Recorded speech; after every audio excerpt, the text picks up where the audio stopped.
Oh,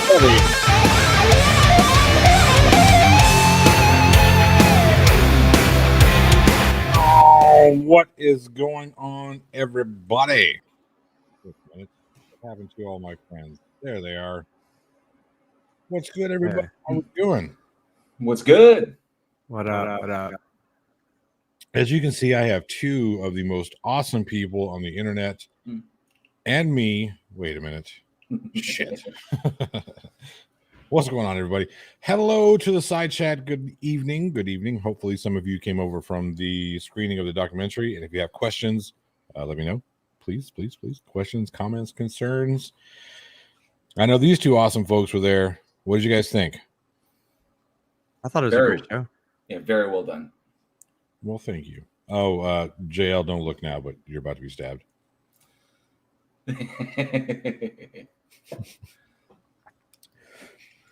All right.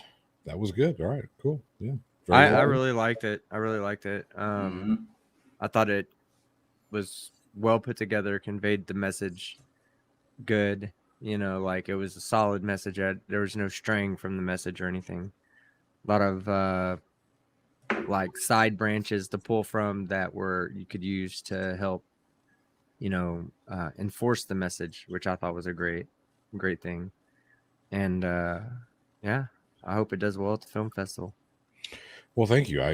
Hopefully we'll see. Just being selected, especially in Dallas International Film Festival, would be cool. Now, that being said, I hope I win. That would be pretty badass. Yeah. All right. Beaver C says, who's at Team Skeptic guy? Well, every now and again, excuse me, every now and again, when we find people who look like they need a sandwich, we invite them onto the show, and hopefully they can get a sandwich. That motherfucker needs 2 sandwiches today. All right. Randall LaBeouf says, great intro, smooth and fresh. Thank you very much. Aaron Reese says, I got home halfway through. Don't want to bomb in the middle. Oh, Aaron Reese, there'll be another one. We'll work on some more. Florian says, as follow greetings from Ellsbury. Good job. I missed both showings as I was eating chicken. What? You eating chicken momo? What is chicken momo? Is this something I should know about? Chicken momo? I've never heard of chicken momo. Neither. Jesse, this stream started about 6 minutes ago, but realistically started about 30 seconds ago. So there we are. So what's going down with everybody? I'm sure most of you, now this might be content creator heavy, but I think it's important to talk about what's going on with YouTube currently. There was a creator, I'm sure a lot of people saw Creaky Blinders video, and there have been a couple of people who've made videos about it. I was going to do one, but some of the larger channels have already covered it. But apparently, and let me pull it up really quick just so I make sure I get all the correct names and shit. God forbid we get the wrong thing. So we had a channel called Totally Not Mark, who had over 150 videos that were content claimed within a couple of hours. Wow. So over 50 hours worth of videos that were claimed. And the fucked up thing was, and you know that the people who are claiming these videos didn't watch, they just looked and saw that this guy covered their stuff. And I want to say they were even in like a whatchamacallit, like a partnership with each other. Like he was being paid by them to put this content out. So hold on. Say that again. Yeah, I want to say if I have, I mean, I've done a lot of cursory research, so there's some things that could be incorrect about. But what I want to say that who was it? Was some, I forget who it was. The actual people who content claimed his stuff, they were in like a partnership with each other, or they were trying to they were talking to him about sponsorship. Yeah. Okay, so let me get this right. All right. Mm-hmm. he already created his own videos, 150 of them, right? Over 150. They went and got 155 of them. And they were his videos. He didn't. The fucked up thing is, You just said that he might have been paid to do the videos for somebody else. They were talking about doing a partnership program, like advertising, because you cover our stuff. Just in general, you cover and review all of our animes and characters and whatnot. Oh, okay. So Solarium says, that's where I got that mixed up.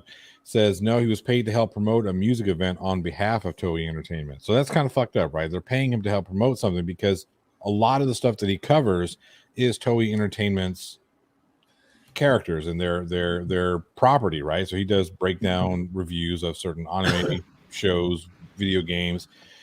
He even does like art. He'll have art videos that they claim that did not have, it was 100% original footage. Like he drew all this stuff out and they went in and claimed that stuff because they were using those likenesses.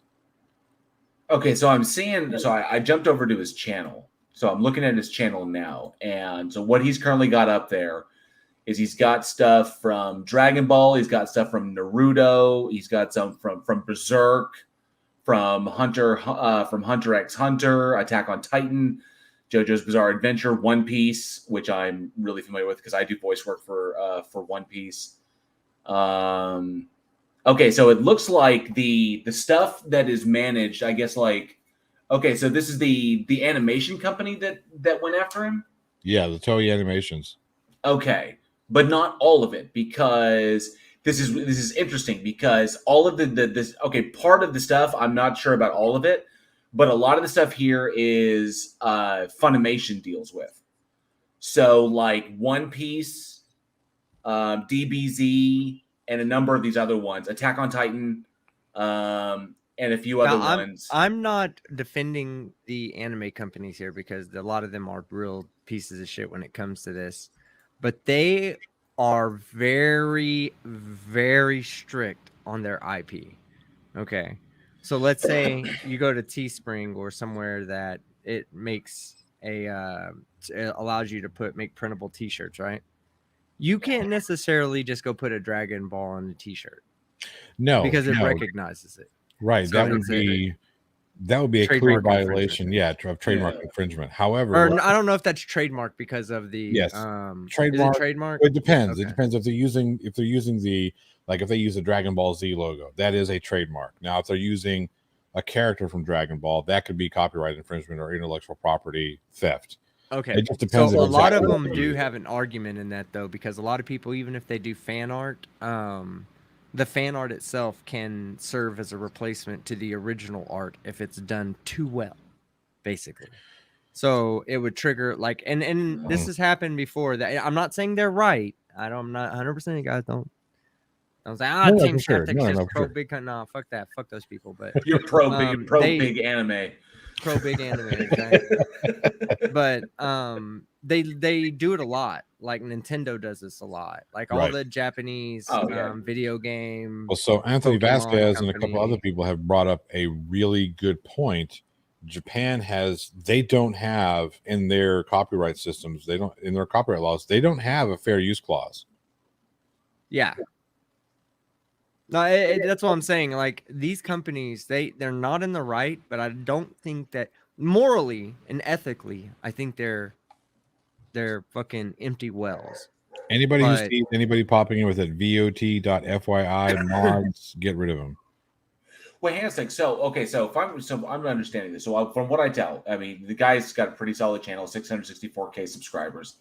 So it was Toei that shut him down, and my letter to the author of One Piece.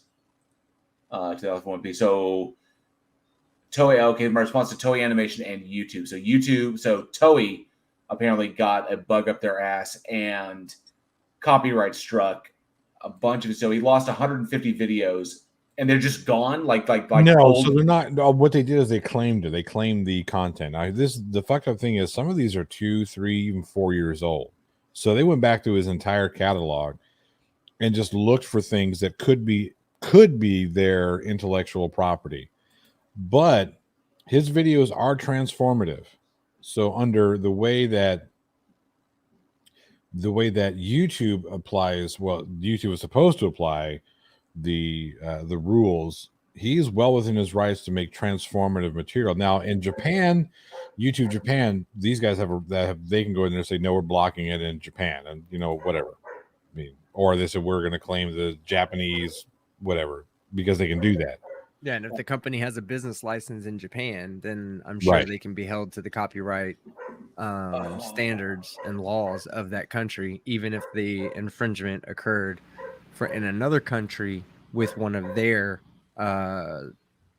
country's IPs. The funny thing is, and again, I'm not a copyright or IP lawyer, so there are things that I'm probably going to mistake. But as I understand it, even if they have that IP law in Japan, they have that business license in Japan, there's still a funny gray area about what can be done outside of Japan. Like that's not a governing rule in, like, the Japanese rules aren't governing in the States.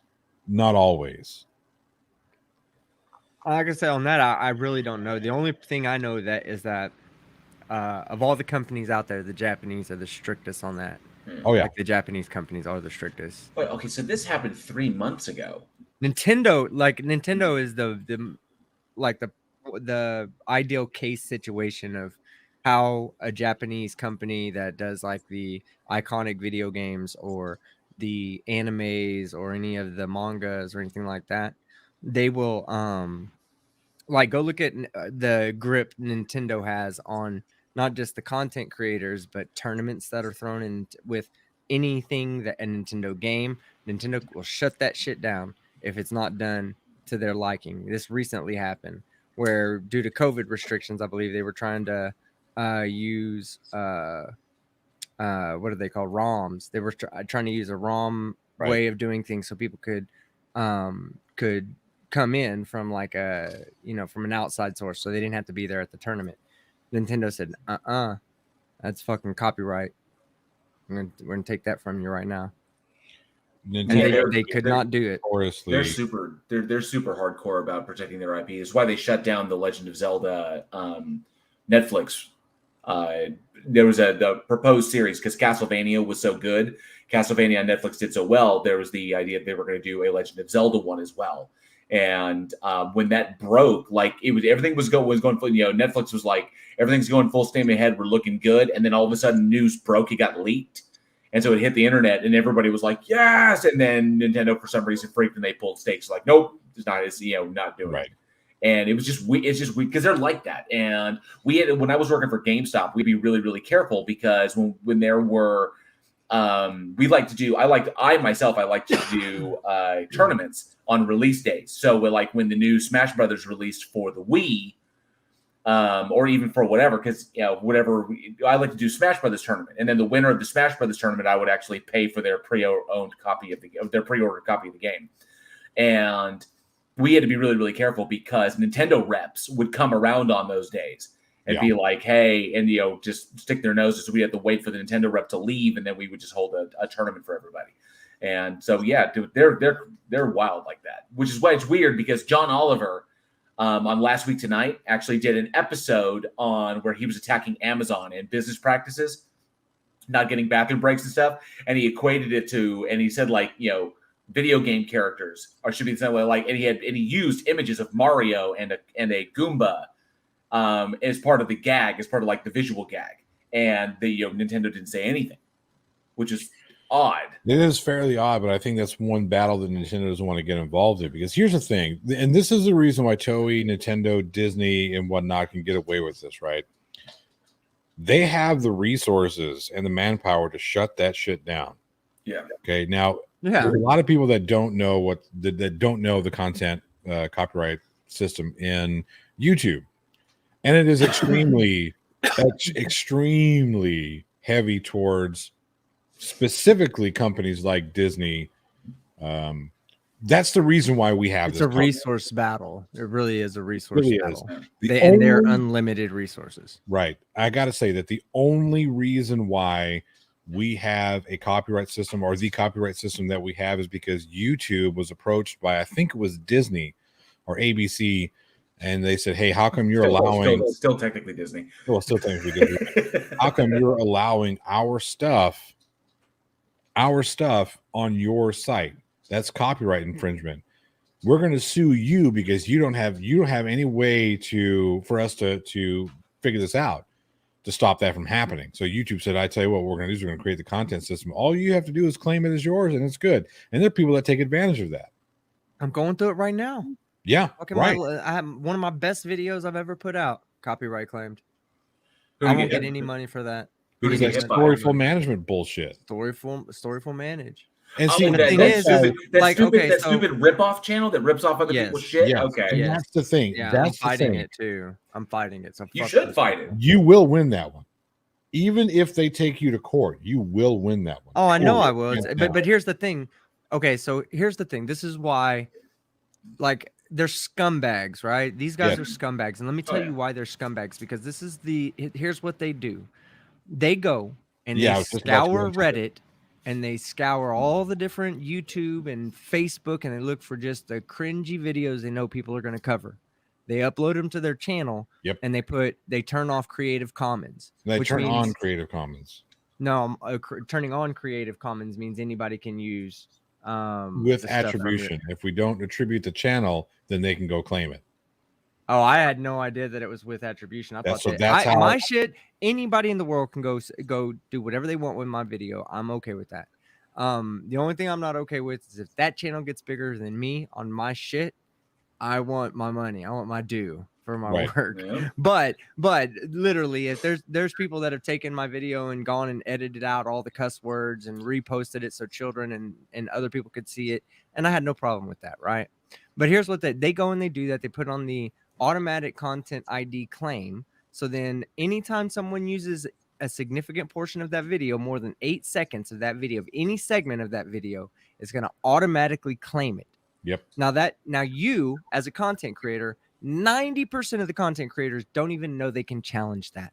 And it's free of charge. It costs nothing. You just click on it, appeal, write, this is fair use in the description, type your name at the bottom. But the problem with that, yeah, the problem with that is that it goes back to the person who claimed the content to begin with. It doesn't go to YouTube.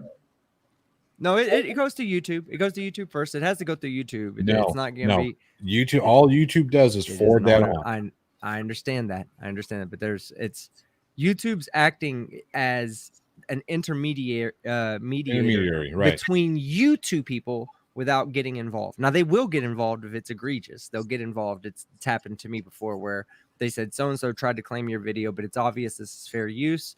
We've already denied the claim for you. Don't worry about it. I've gotten an email from YouTube saying that. So then when it goes to them, they free of charge can say, nope, that counterclaim is false. And then it comes back to me.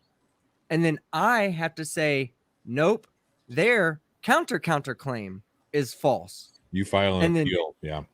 And then at that point, it's on them to go file a federal lawsuit. Now they're not going to file that lawsuit. That's the thing. They want as much free money as they can. You missed the important step that you missed there. And this is the thing that this is what gets most people to bend. After you send your appeal and they deny it because that's how the system works, you get a delayed copyright strike on your channel. And that's what they'll tell you. So that you have two choices. You can delete the video, or you can remove your appeal. Stop the appeal. We'll let you keep your video up, but we're still going to claim the revenue. Or we'll content claim it. We'll do a DMCA takedown, strike your video, and strike your channel. And most people hear, oh shit, copyright strike. Oh shit. You have to let that strike hit your channel. Now you got to keep in mind, everybody, these people they're doing they're claiming viral videos. So if a content creator that's a small content creator, let's say somebody has 1,500 subs, right? He covers that video. Anybody sub 15,000 views. Yeah. Yeah. If it gets 15,000 views, they may actually get some subscribers from that video and be satisfied, but the money's going to Storyful Managed, and they Right. didn't do anything. They Except simply take somebody uploaded the else's. video. Yeah. Yeah. And that's the fucked up thing. They take other people's content and upload it and then claim it as their own. It's a scumbag scammer thing to do. And It that's really what is. these guys are. They're scammers and they're scumbags. And they're trying to attack smaller creators, and people like me who are just big enough to defend themselves are not going to sit around and let them fucking do it. Yeah, and here's the thing though. The problem that you're going to get into with this whole nonsense is you will win, and you can turn around and countersue, right? So if they sue you, take you to court, you can countersue for your content, for your lost, damages, lost revenue, etc. You're only going to get the average of what these types of videos would bring you, and then maybe a little bit extra on top.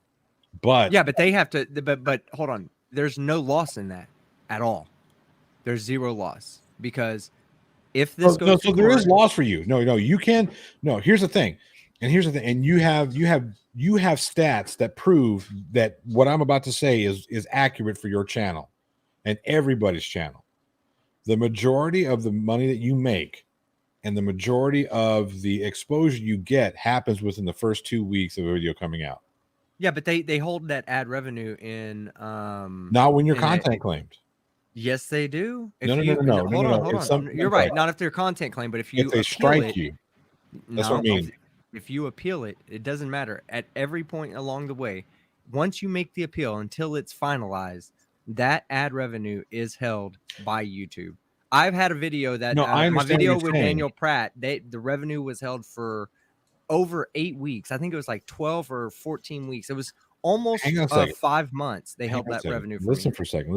If they take your video down, if they do it like Susan Bassey struck my video, like filed a copyright DMCA takedown of my video.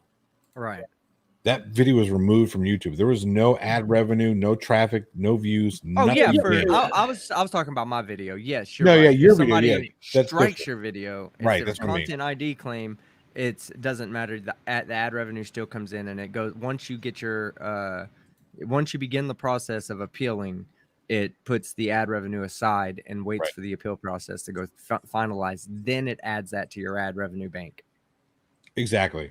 But again, so you can go back and show, hey, look, this is what I've done on this length of time, and this is the type of, this is how you can go back and show how it's honestly about $400 on the video, and about but I did get the gain in subscribers from that video because the video was still up.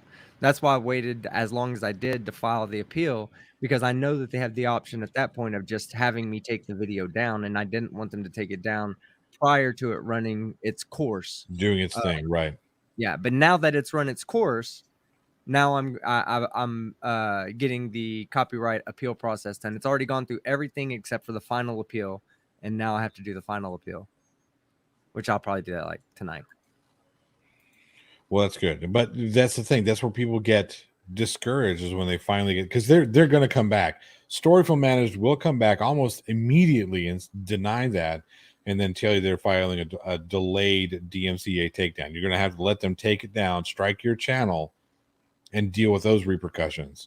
No, but we're already beyond that. We're already at the final appeal, where I have to, once I fill out the final appeal, it's on them. They have 30 days or 45 days or whatever it is to present either an affidavit stating that they're going to take me to federal court, or actually go down and file in federal court in the state of Texas. Let me ask you this. So your video is still up, correct? Yes. They haven't struck it yet, have they? No. So they have that the content ID claim. I'm telling you, this is what's going to happen, because I dealt with it the exact same time that you were dealing with Storyful Management. I was dealing with Storyful Management on a different video. That one with the lady who got the soup in the face. A content ID claim is still a copyright claim. It's just not a copyright strike. It's still a claim. It's a different type of claim. No, I understand. But that process, they have to get to the strike. The strike has to hit your video. The strike does, before you can file that counter claim for the strike, the counter petition. Well, this is the third time I've done it and gotten to this position, and I've never had that in the other two. I don't know if it's going to be different this time, but the one time that I got struck was Daniel Pratt, and he struck me with a complete copyright strike. I've been hit 5 or 6 times on content ID, and only one of them went to a final appeal, and they dropped it after the final appeal. Mm-hmm. And then this one's the next one on Storyful Manage. And on the other one, they denied my original appeal. I appealed it. They turned that appeal down. They countered my counterclaim, and then I countered their counter to my counterclaim. And when I did that, that's when they dropped it again. That's when the onus was on them to show that they were going to take me to federal court. See, but and of that's course the thing. they're not going to. That's the thing. The onus only comes on them that they're taking you to federal copyright court if they put that DMCA claim and you file your counter petition. I just don't get it. The DMCA claim is part of the content ID claim. No, That no, no, is no. part of the DMCA content ID. I'm not claim. talking about the claim. I'm talking about the strike has to happen, right? And I think we're getting in the weeds a little bit here, but I don't understand how come nobody else has ever done that process to me. No one's ever, every time I've done that process, and only one time has a content ID claim gone to the final thing, but they just dropped it. They didn't. Right. And that's the reason why, because most people know and here's the thing. Most of the guys that do this, most of the people that do this business that go around just claiming shit, and then they know that it's going to be false, so they know that they're going to lose. After you get to that appeal process where you're the second 30 days where you have to wait for your actual appeal to their claim comes in, where you actually have to sign the affidavit. That's when they're like, all right, forget it. We're done. This is not going to work. Or, we just don't have the resources, or we're going to leave it up for 30 days just because we're going to be dicks about it. Most of them, that's where it ends. But the ones that take it further, and Storyful Management will take it further. They'll take it to that last step where they'll put that delayed copyright strike on your channel and you'll get a notification that you can either cancel your appeal or take the strike. I already got that notification. It told me that if I decide to pursue any further with this claim, that the video will then be has an option for the video to be removed at that point and a strike to be put on my channel. Right. But it's on them for 30 days to get back to me. The strike has already occurred. It occurred as content ID claim. It's not a copyright strike as in penalty, but it is a DMCA claim. I understand that, but what I am talking about the actual penalty portion. They have 30 days, and in that 30-day process, if they decide that no, we're going to go ahead and go forward with this, the next thing you'll get will be that threat that says, all right, cool, copyright strike or channel copyright strike to your channel is happening unless you cancel your appeal or delete the video. And that after they put that content strike, after the actual strike hits, then you can file your actual counter petition to them removing your content.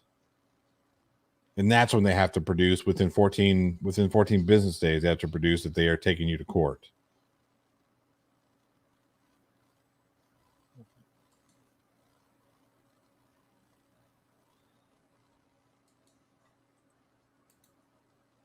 Masturbator, who's been a plot hole crew member for 8 months. Hang on, let me read this super chat real quick. Masturbator, I hate it when you two fight. I don't like them, Mom. You're tearing this family apart. Masturbator, who's been a plot hole crew member for 8 months, says missed 7 here for 8. Love you, team. You're tearing me apart, Lisa.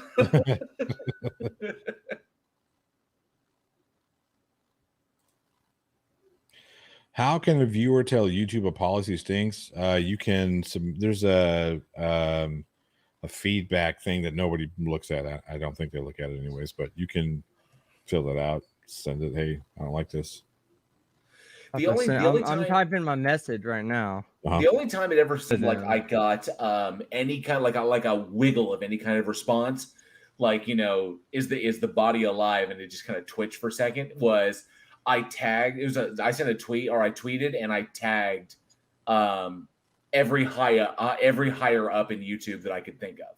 Right. Like, so everybody I could find that had a tweet that had a Twitter handle, I tagged them all. So it was kind of like trying to CC everybody on an email that might be aware. And so I tagged everybody in it, and then I got kind of like it was like kind of like Odin stirring in his sleep. It still didn't do anything, but it was kind of like Odin sleep.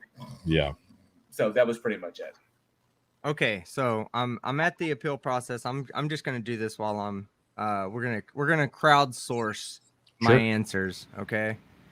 Does your use significantly transform the original work, or does it serve the same purpose? Transformative. 100% transformative. Yep. Not only do I interject with commentary, the narrative of my video completely contradicts and reacts I mean, you can just to the state that content. it's criticism of the original content. Short of catching the like YouTube CEO in a compromising position and blackmailing them, it's not. I don't think it's not going to really do anything. I mean, Well, so but what Team is doing is he's producing, his argument against these other people. So this is going to Storyful management, and he's letting Storyful management know, hey, I know the law, I know how this works. okay. If you want to take me to court, you are more than welcome to, but I will win. And then it's on to Storyful management to say, okay, cool, we're going to take you to court, but before we do that, we're going to remove your content. It's funny, this whole conversation. I decided to I was like, since y'all were talking, y'all were going back and forth, I decided to look at my YouTube, just jump into my YouTube studio. And because you get emails if something happens, like if something big, like you get notified, hey, this happened. I've never gotten anything like this. I'm not large enough for anybody to strike it or to go after in this respect. But I decided to look, and I was like, look in the copyright tab. I was like, okay, let me look at the channel copyright like this. And I come to find out there's 2 videos there. There's 2 videos, and not in the claim against me, but 2 that I could potentially claim against somebody else. Right. And the first one is that one episode of Week in Horror that was accidentally on my channel because I re-uploaded it to Week in Horror. So myself. It's 100%, that one. But the other one was from another content creator named Sydney Winston, and it's 20%. He live stream reviewed one of my videos. Yeah. And I wasn't aware. I just wasn't aware because I guess I didn't know. I missed the notification or whatever. But I think it was 20% of his video was my video. I was like, oh, that's cool. It's free advertising. I don't give a shit. So it's education. It's knowledge. Knowledge meant to be free. So 2 things. Yeah, 2 things I want to address. Omni Ouroboros says, JL, what characters do you voice in One Piece? The 2 primary characters, the 2 named characters I voice is Captain Blondie and Heat from the first made from Kids Pirates.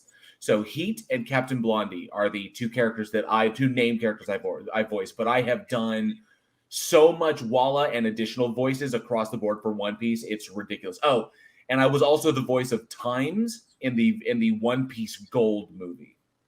So now Alan S says, what I am not hearing is that this is a private company that has given you all an outlet and pays you for doing it. You don't pay for the service, they pay you. Now here's the thing, this is what I'm going to say.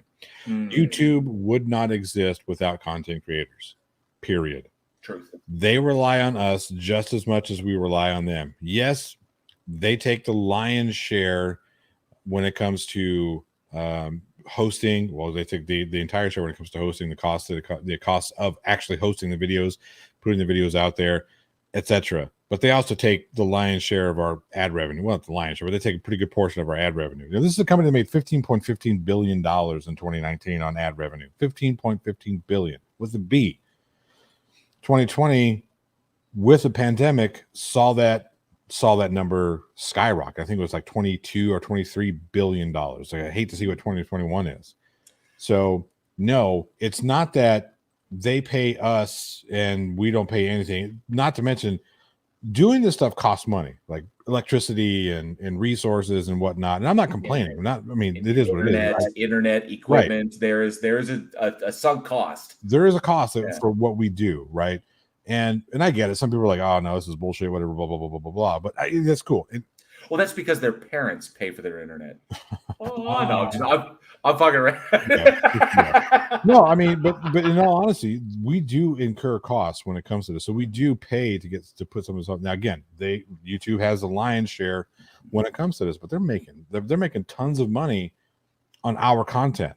Not maybe not necessarily me specifically, because 10,000 views is like, that's a really good video for me, But the Schrodinger's cat, 1,000 views would be good for me. Well, yeah, the Schrodinger's cats and the like the PewDiePies and the SS Sniper Wolves, they get hundreds of thousands of views per video that are just, I mean, and then of course you got to remember the ABC, NBC, Disney, they're put their stuff out there that generates ad revenue. So Oh, I mean, that's stuff I saw that. I picked up. I'm subscribed to a couple of channels, and I picked up like the new Sonic 2 trailer dropped, and I jumped over there like 15 minutes. 15 minutes to check out the Sonic 2 trailer. It was already 1.5 million. Yeah, I mean, it's crazy. Yeah, that's crazy. So they're making a lot of money on us. They really are, and it's fine. And here's the thing: most of us. Did he just say electric? Yeah, I did say electric.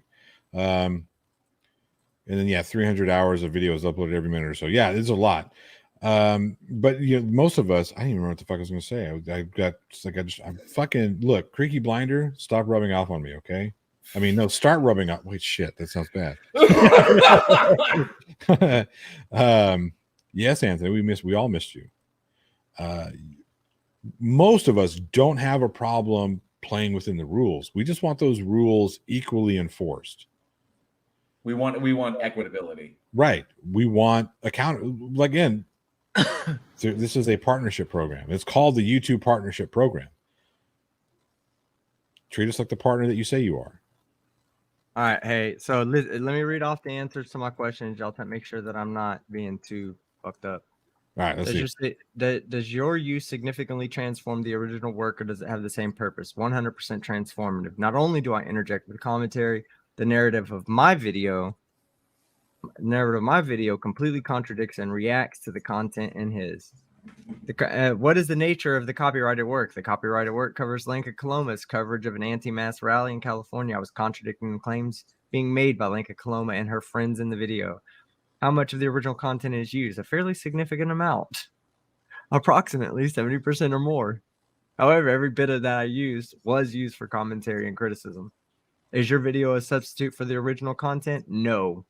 Is there any other information that the copyright owner should be aware of? And this is where I got slightly creative. Oh, boy. Yes, I'm completely aware of how fair use works and how your scummy company takes other people's content and monetizes it for yourself. I'm not a smaller channel. Ah, shit, it's jumping around on me. I'm not a smaller creator that's going to accept this, and I will be fighting back, not just legally, but also through social media awareness as well. Govern yourself accordingly, or deal with my legal team. If you decide to copyright strike me, I will win, and you will pay for my legal fees. Can you add music to that? I'm kidding. I can type music added. Regis says, what about putting ads on unmonetized videos that is only YouTube making money? Yeah, which is fine. I mean, if that's what they want to do, that's fine. I think it's a little exploitive, but Hey, what happens if you get one copyright strike? You have to go to copyright school. I've already done that, but I know you got to do it again. Yeah, you got to do it again, and then you're putting that 90-day probationary period. But they won't keep me from uploading or anything, right? It shouldn't, not unless you have 2 active copyright strikes.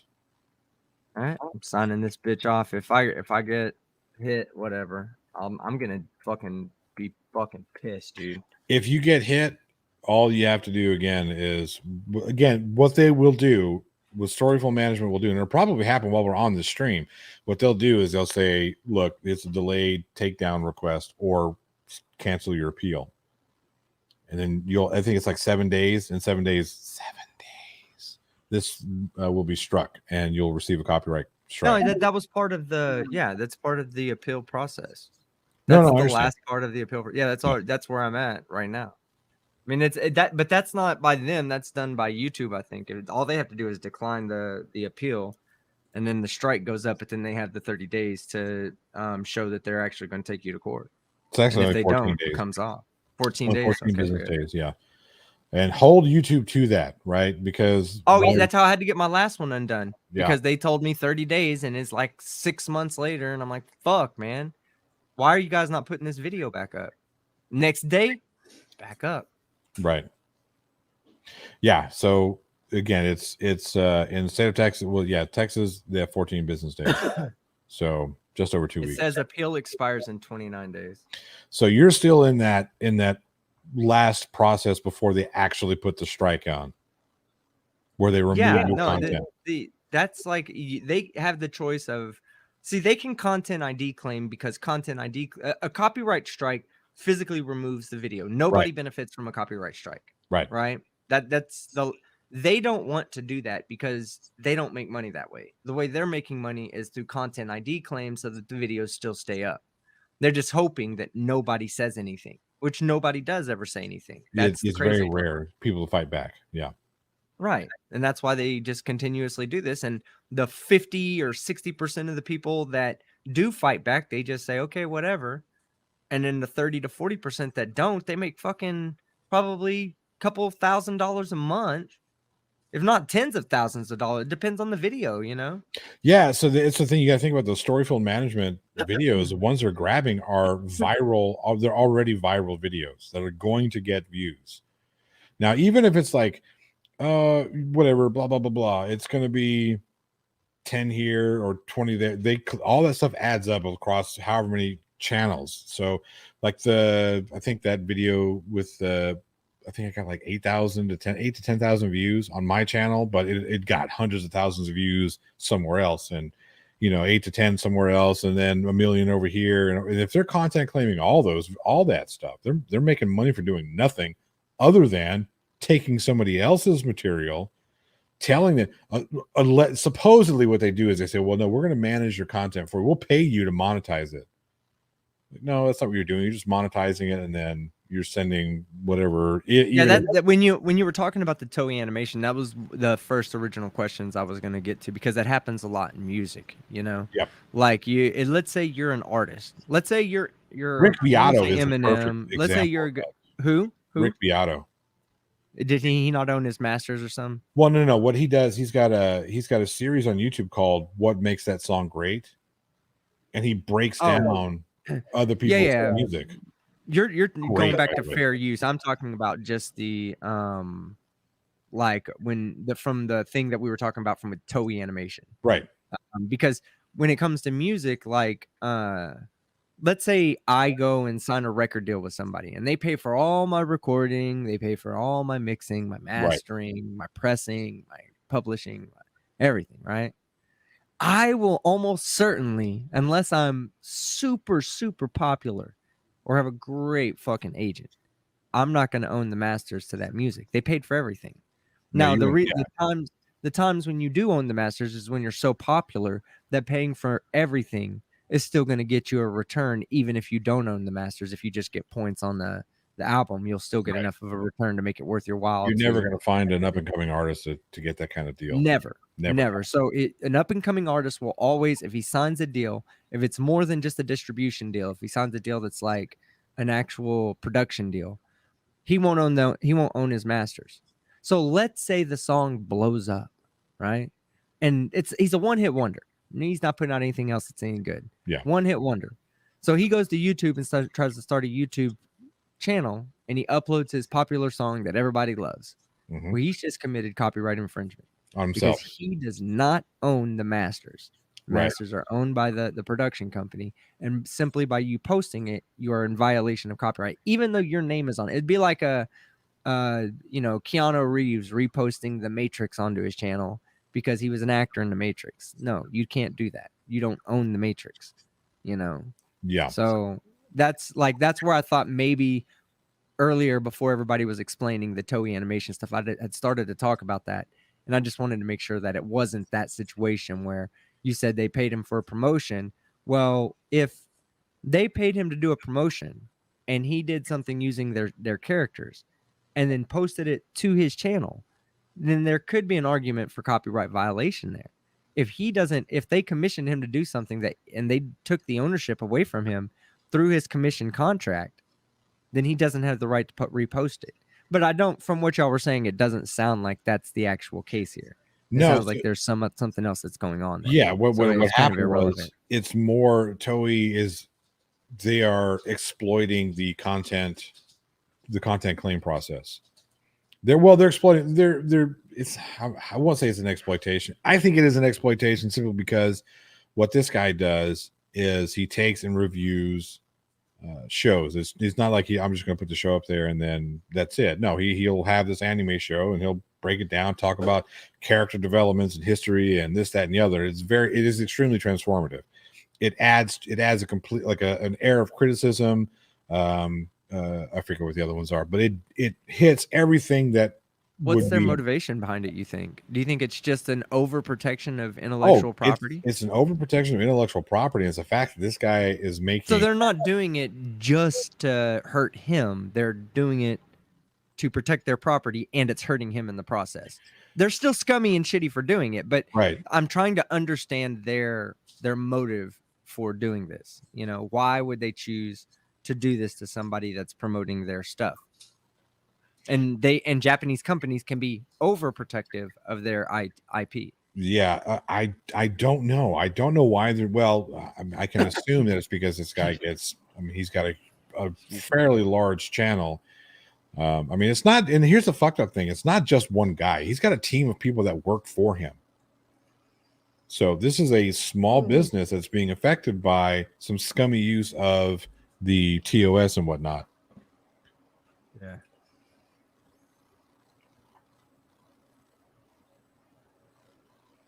And then JL Warren's over there with his monkey shirt. Monkey shines. Yeah.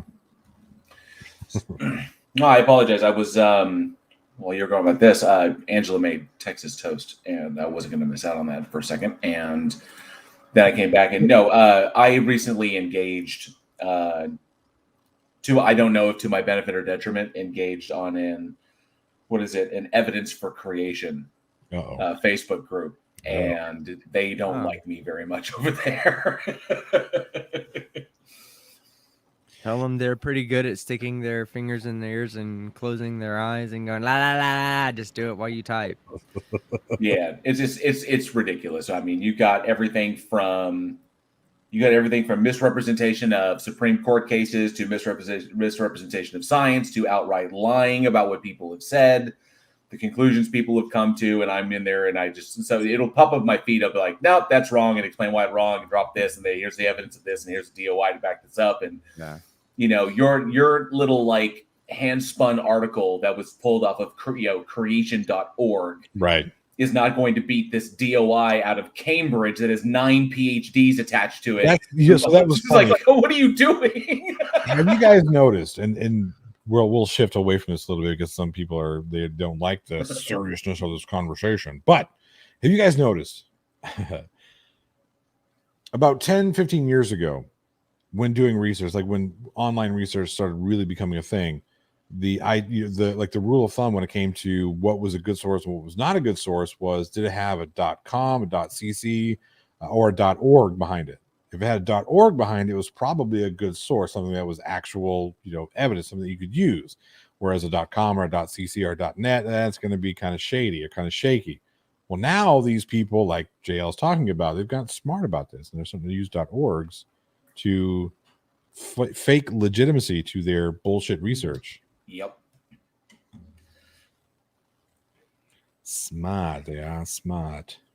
Now it's wild because now I've taken the number one way I found to shut a lot of these people up or to shut them all down is that I end up having to cite Dr. Francis Collins, even though he's an ardent, he's a strident Christian who found his faith after witnessing a frozen waterfall that was in 3 streams, and he said, "Oh, it's a sign of the divinity of the Trinity," and that's what convinced him to be a Christian.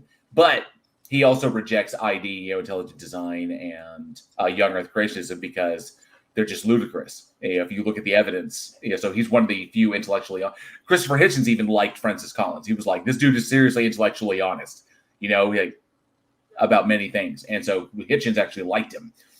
And I have to cite like Francis Collins, and then they go, "Oh, he's a Christian." It's ridiculous. Hey, Munchkin. I'm looking at this message on the screen. That message was Zachariah Hooper. I wonder if Jake the Asshole's videos got took down because he took them down, or they just got took down because he's a repulsive human being. And I don't know. I think YouTube is starting to crack down on some of that stuff, because the same thing kind of happened to Kent Hovind. really, He's starting to transition off of YouTube. I forget where he's going, but I think with all of his anti-vax rhetoric, that's starting to get him in trouble. I think it really is a good time for all of us to just exploring some alt tech, you know. Right. I don't know how much longer places like YouTube will be a safe haven for content creators like you and I. To be honest with you, I'm not trying to over exaggerate it, but it really, when you say like, when I'm saying like a safe haven for content, I mean a place to upload it where people will watch it and will have access to it. Right. So essentially, here's what's happened, guys. If you haven't noticed this, over the past 5 years, YouTube has been overtaken by mainstream television. All right. So the idea is this right here.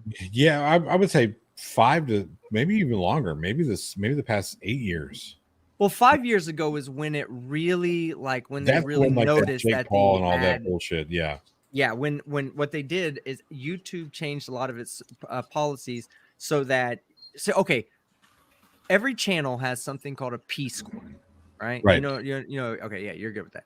All right, a P score It goes back to determines the Nielsen your ratings. right. It's your advertising number, basically. Right. It's how likable is your channel, how advertisable is your channel. There's a reason why Will Smith, an actor, has the highest P score on YouTube. He is the most likable, entertainable, family-friendly, vanilla content. So YouTube decided to make that, to start promoting that type of content before they would promote content that's a bit edgier, like mine or Johnny's content. We put out content that is alt entertainment. Right. You know, it would never make it to mainstream television. But see, mainstream television saw this dip and this decline in its viewership, and it said, well, we can't just give up on stuff like The Tonight Show. So what did they do? They went where the money was going. Mm-hmm. And that was YouTube, because people stopped watching television, started watching YouTube. Advertisers followed the viewers. Corpos followed the advertisers. So now we're in a position now where YouTube is becoming, every single day, YouTube is making an effort to become more and more like an alternative to daytime television, an alternative to cable television. That's exactly what they were doing, though. So if you remember, right? So you remember when YouTube, where that the target time length for a video should have been around 3.5 minutes, right? Because that's what people wanted. 3.5 minutes. They wanted shorter content. Short form content to get more. And then they saw that people were like Netflix started blowing up, and online services for television consumption started getting bigger and bigger and bigger. And they said, you know what? That's what we need to target. So now they were trying to encourage people to do those 15-minute, 20-minute videos because they could fit more ads in them. And they thought people were going to sit down and watch this stuff a little longer. What they didn't take into account was that people go to Netflix to watch movies or a television show that they're going to that has a long narrative piece. They didn't, not most people aren't going to sit down and watch, like me or you or JL, whinge on about whatever the fuck it is we're talking about. Like unless we're doing like an outdoor build or some shit. It's something very specific. But for the most part, people still want, and then TikTok went and they said, hey, look, people still want short form content, minute, 2 minutes tops. Yeah. Attention span of people is ridiculously short. Yeah. Can be measured in nanoseconds. And what did YouTube do? Said, oh, we need that. Let's make shorts. Yep. Give shorts make shorts first and then give them a higher priority after that. Yeah, it was a part where they were giving bonuses out. I think they've stopped the shorts bonuses. Yeah, short bonus. They were giving people short bonuses. I got emails all the time. So, well, because you didn't put out shorts, you're not getting a shorts bonus. Like, well, did you have to send me the email, or could you just not send me the fucking bonus? I never would have known I was missing it. Letting you know about something you're not getting. Yeah. So. By the way, we all had chocolate chip cookies, but you didn't. Like, fuck off. I didn't know I didn't have one. I didn't know everybody else was having one. It was perfectly fine not knowing. assholes. Negative reinforcement to try to get you on the shorts bandwagon. Yeah. Put us on the short bus. Wait a minute. Shit, my number one video on my channel today is a short.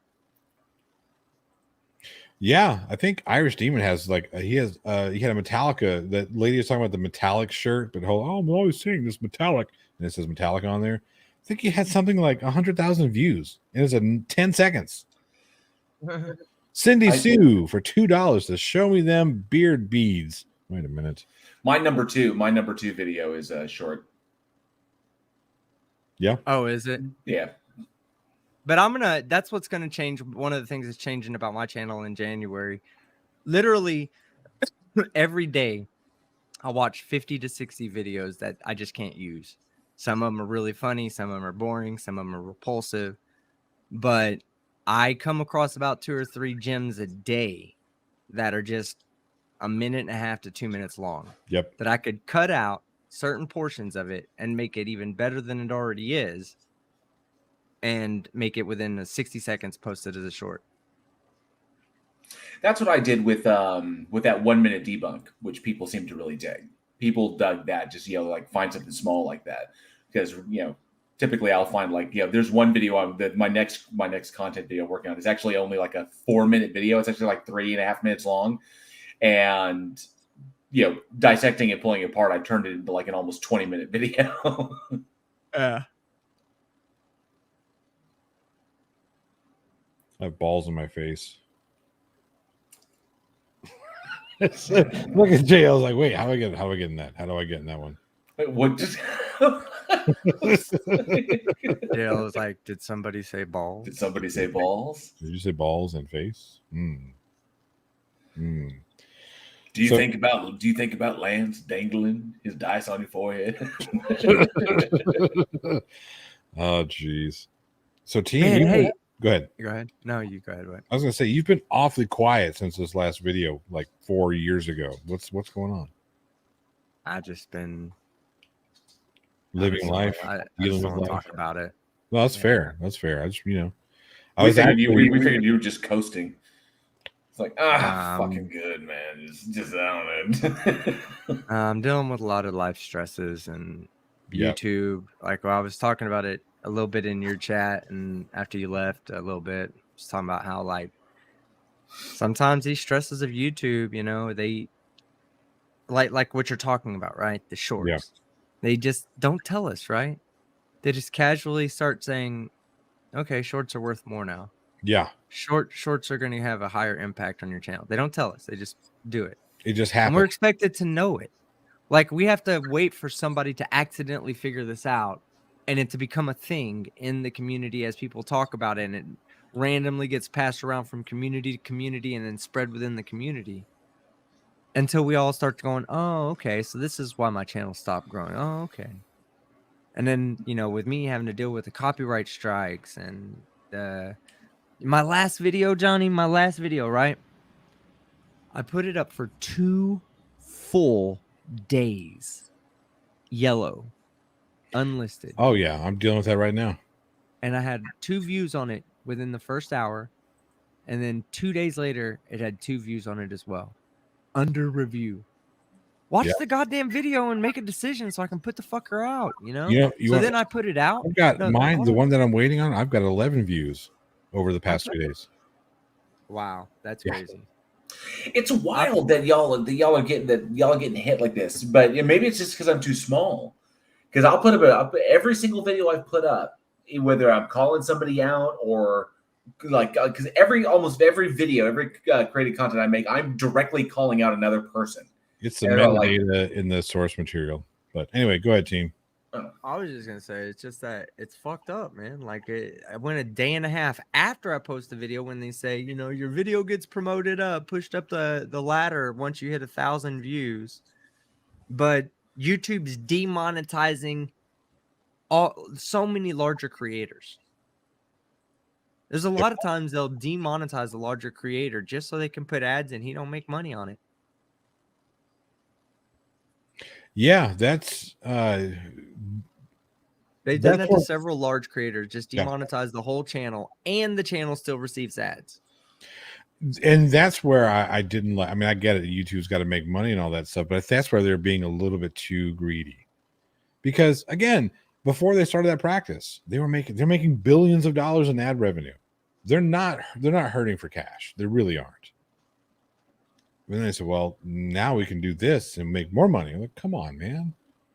If the guy didn't want ads on his videos, don't put ads on his videos. Well, it costs us money to put those videos out. Oh yeah, there's people out there that are against that, Right. right? There are people out there that are very much like, I'm not going to monetize my channel, even if it doesn't mean I'll grow. I'm just doing this for fun. And I want my viewers to view this uninterrupted without a commercial. You don't have that option anymore. Nope. Because YouTube might just go ahead and put ads on your content anyway. Oh, not might. It's guaranteed they're going to do it. Well, If has it's to be over a content certain length, friendly. I think if it's It 3 has to be minutes or content longer, there friendly. will be ads on it. Yeah, I'm gonna do I told you I was doing 12 Days of Christmas this year, right? Oh yeah. A video a day, 12 Days of Christmas, starting the 14th. That'll make up for the past 3 months that I've been kind of AFK.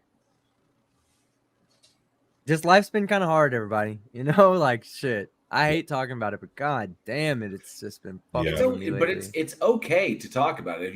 I mean, I'm not saying that any of us here are your therapists, but I mean, it accomplishes two things. One, it allows you to articulate it in a way that you can then kind of you begin the compartmentalization process. And two, it does foster that, it kind of builds that rapport with your audience. It's like, this is what you're dealing with. This is what's going on.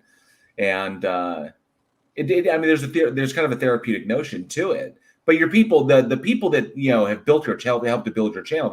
Every single subscriber, they're with you on the ride. They're with you along the way. So I don't want if they're going to be in take this ride with me. If they're going to be in the car with you, you might as well talk to them. At least discuss what you're going to put on the radio. Yeah, okay, there you go. or why you decided not to turn the radio on at all. Right. Can we listen to some music? No, I am not in the mood. Yeah, it got to the point, team, where I was considering sending out the posse to look for you. I mean, is it? I mean, not to divulge. I know you don't want to dive into it like this. Is it just a matter of, because I hit these moments, even as small as I am. Yes, because my channel is very small. Even as small as I am, I will hit these moments where I'm kind of like, I get like imposter syndrome really, really bad. I'm sitting like, do I know what I'm talking about? Is this actually having an effect? Am I doing anything worthwhile? And I kind of get down on myself, and I kind of go through this, and I'll end up I'll talk to the audience during a live stream, or I'll talk to Johnny or somebody and just be like, and realize, no, dude, you're just in your own head. You need to get, either go get some sleep and go to the gym and whatever. And then eventually kind of work your way through it. Is it kind of like that? Just a revolving, huh? You said bar wrong. No, go to the gym. You said bar wrong. I never said bar. Jesus Christ, Jay. Anyway. Because I said gym, bar. Okay, I get what you're saying. Okay, my bad. So is it kind of like that? Just a revolving door, just kind of like in your own head, not in your own head? Just outside of saying that I don't want to talk about it, I'll tell you, I don't feel like I'm worth even a single.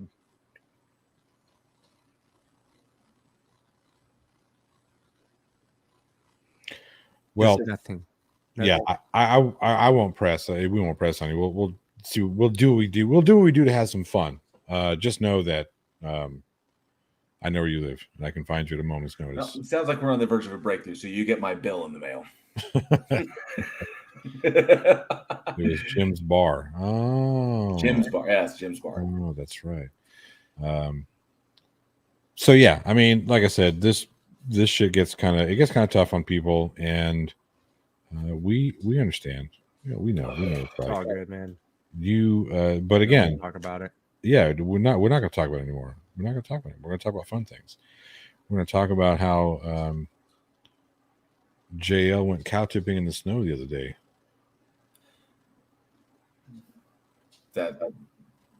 I don't even know what to follow that up with because it didn't happen. So there's no snow yet, and Jesus Christ, JL.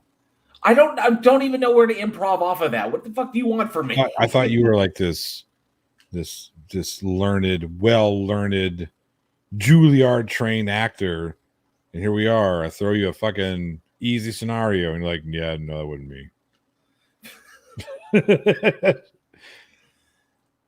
See, Stephen Alley was he's in side chat like, yeah, who knocked him over? Golly. Yep, exactly, JL. You're fired.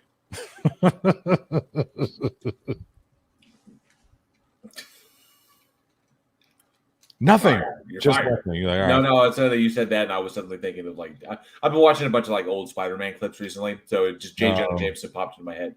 You're fired. Wait, you know what? You're hired. You're hired. Just back and forth. Yeah. I still remember that actor from Oz. Oh, J.K. Simmons? J.K. Simmons. Hell yeah. Oh, you've seen Whiplash, right?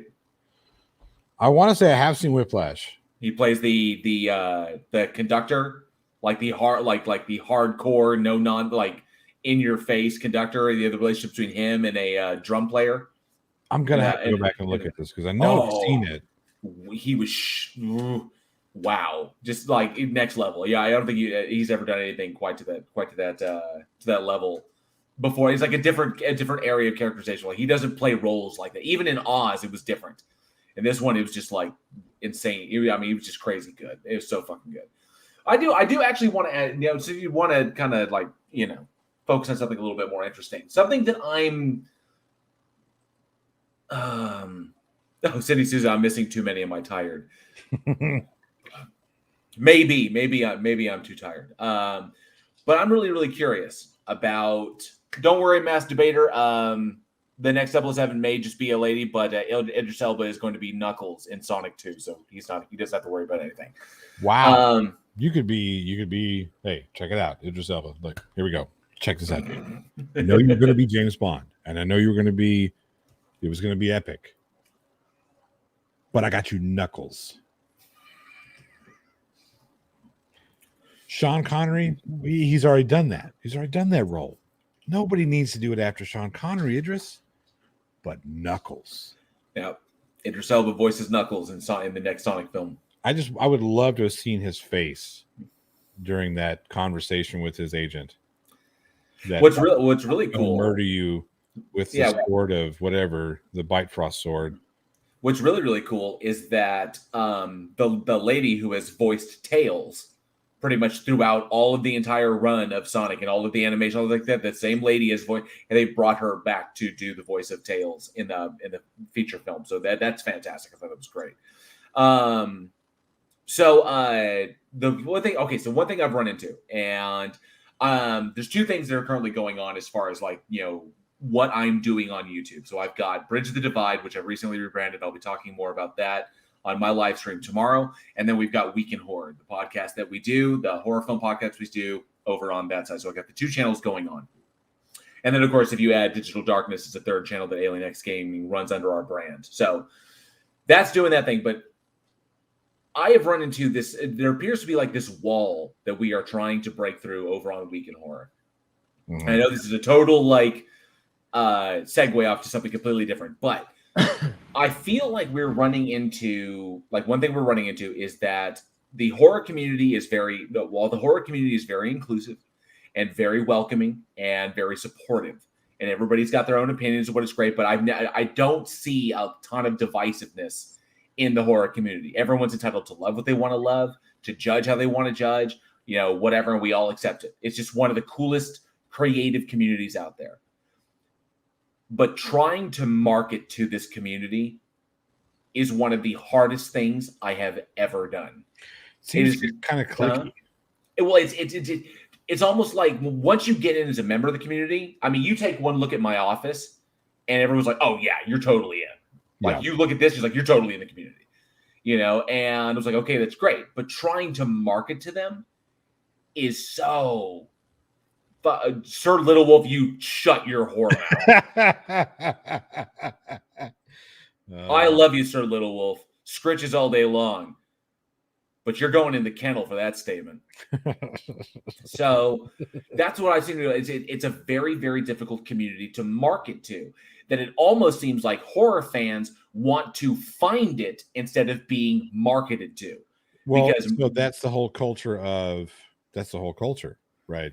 Of the horror genre. It's that anti-establishment mindset. right. It's that rage against the machine type thing. It's that counterculture.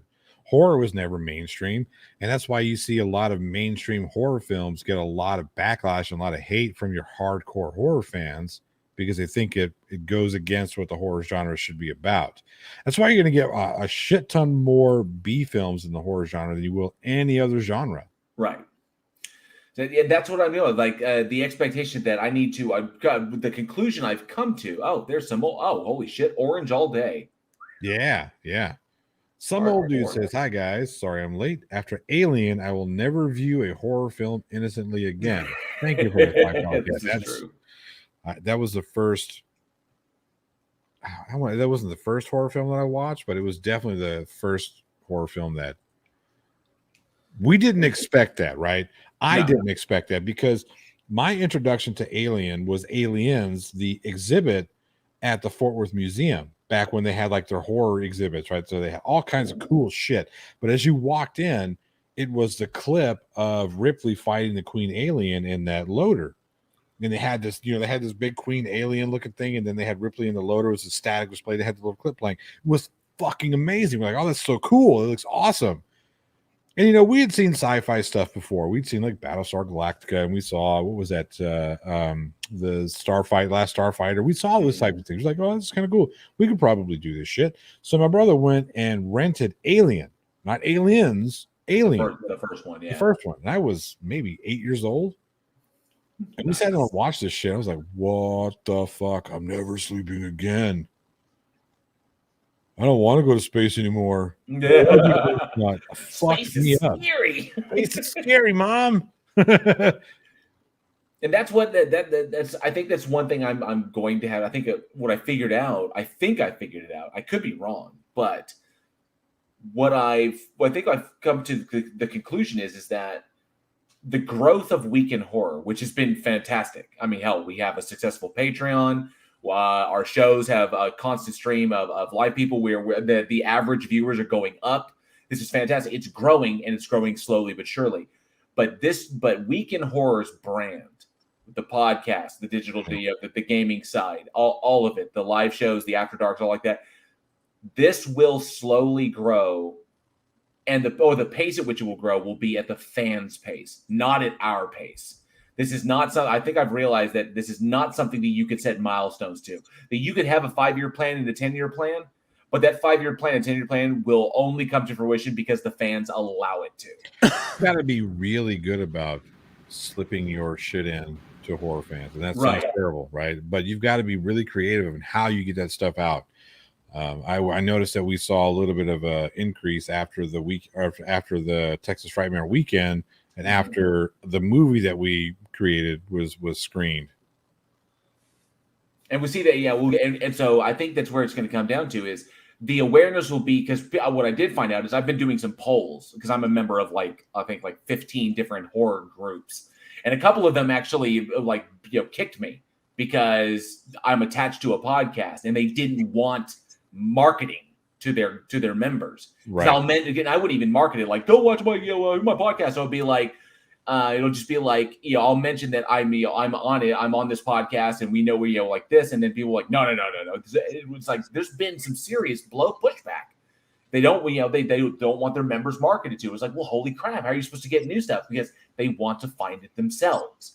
And so when we keep putting out short films, we keep working with Texas Frightmare Weekend, and we just essentially establish ourselves as knowledgeable, because what the fans want is knowledgeable hosts. They don't just want funny hosts. They don't just want, whatever. They don't just want people who are there to just talk about it, because that seems mainstream. They want motherfuckers who know their shit.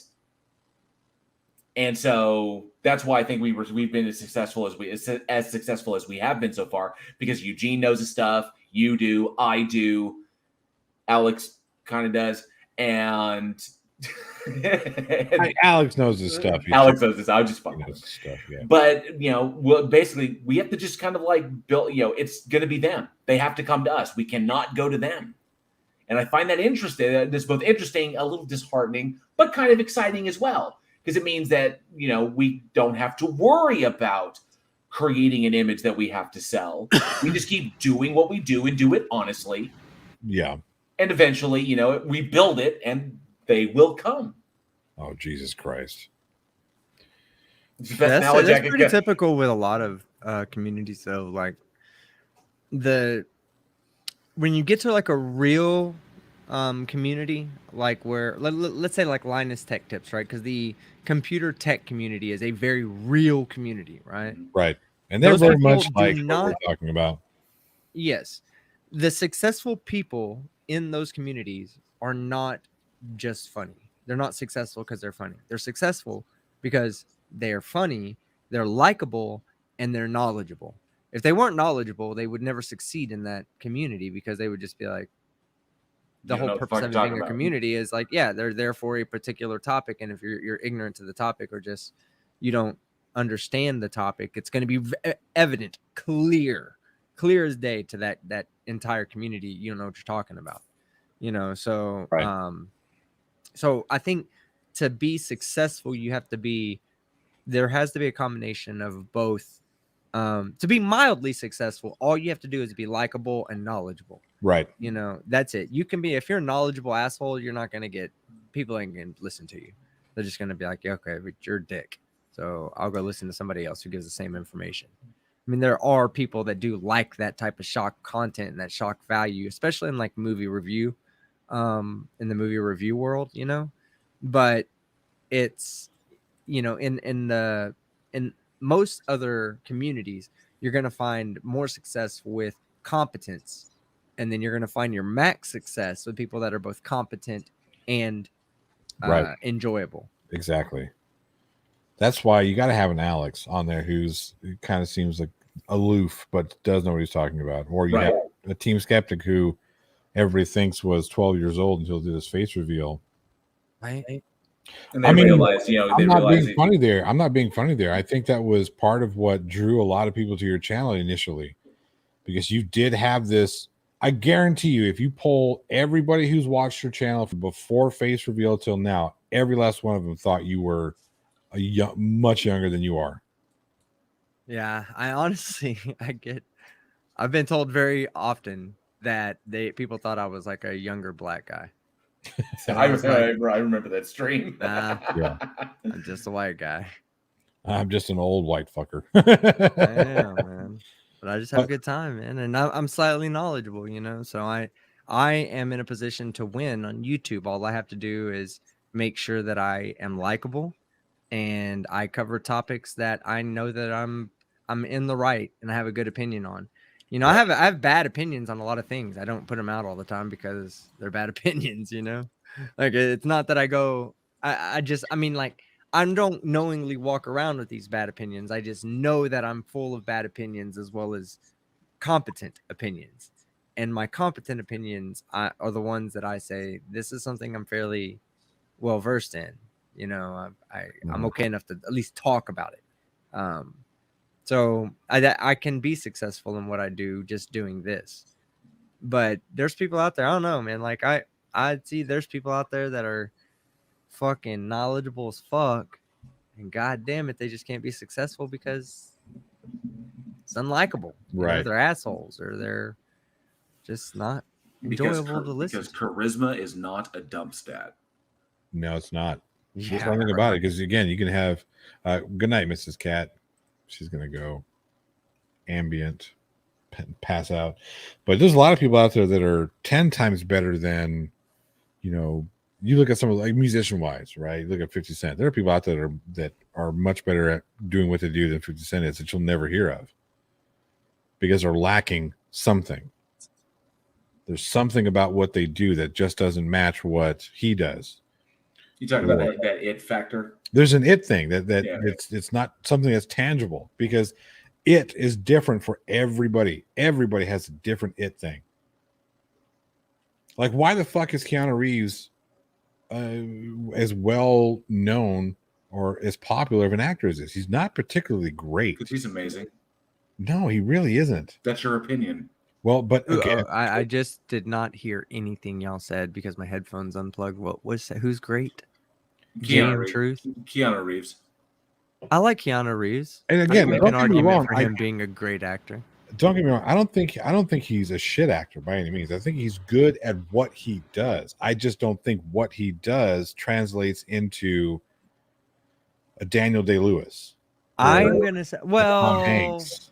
He doesn't. He doesn't. Look at his shit performance okay, in, because we look at people like Daniel Day-Lewis, he has that iconic like leadership role that look to himself. Right. Keanu Reeves has that younger, like a little bit more. I want to stay away from giving him Matrix like qualities, and like, like the hacker look, right, like the younger look. He was in Cyberpunk, like, I mean, there's that look that he has. It wouldn't be fit to play a role that Daniel Day-Lewis would play, and Daniel Day-Lewis would never be able to go in and play the same role that Keanu Reeves played in The Matrix I don't even think that Daniel Day-Lewis playing James Bond would have been as good as Keanu Reeves when he was playing what's his name, the hitman. I can't even think of it. John Wick. But that's the thing. If you look at what Keanu Reeves does, and this is what Angel Rivera, I mean, it's a great point. He says he's known how to pick roles that fit his acting skills. The times when he didn't pick the roles that fit his acting skills, it just didn't work. Bill and Ted's Excellent Adventure, it was perfect for him. It was great.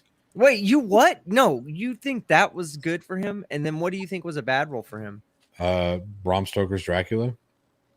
He was awful. Okay, but he shouldn't have been in that. He shouldn't have been. That was casting because he was a popular name at the time. That's the reason he was in. But let's meet in the middle. Let's meet in the middle. Let me read this really quick. Some old dude for $10 says, I also really like Tarkov Solaris. Low-key, beautiful sets and a very slow burn of tension. Also see the recent The Green Knight. I guess I like a very narrow subgenre horror or near horror movies.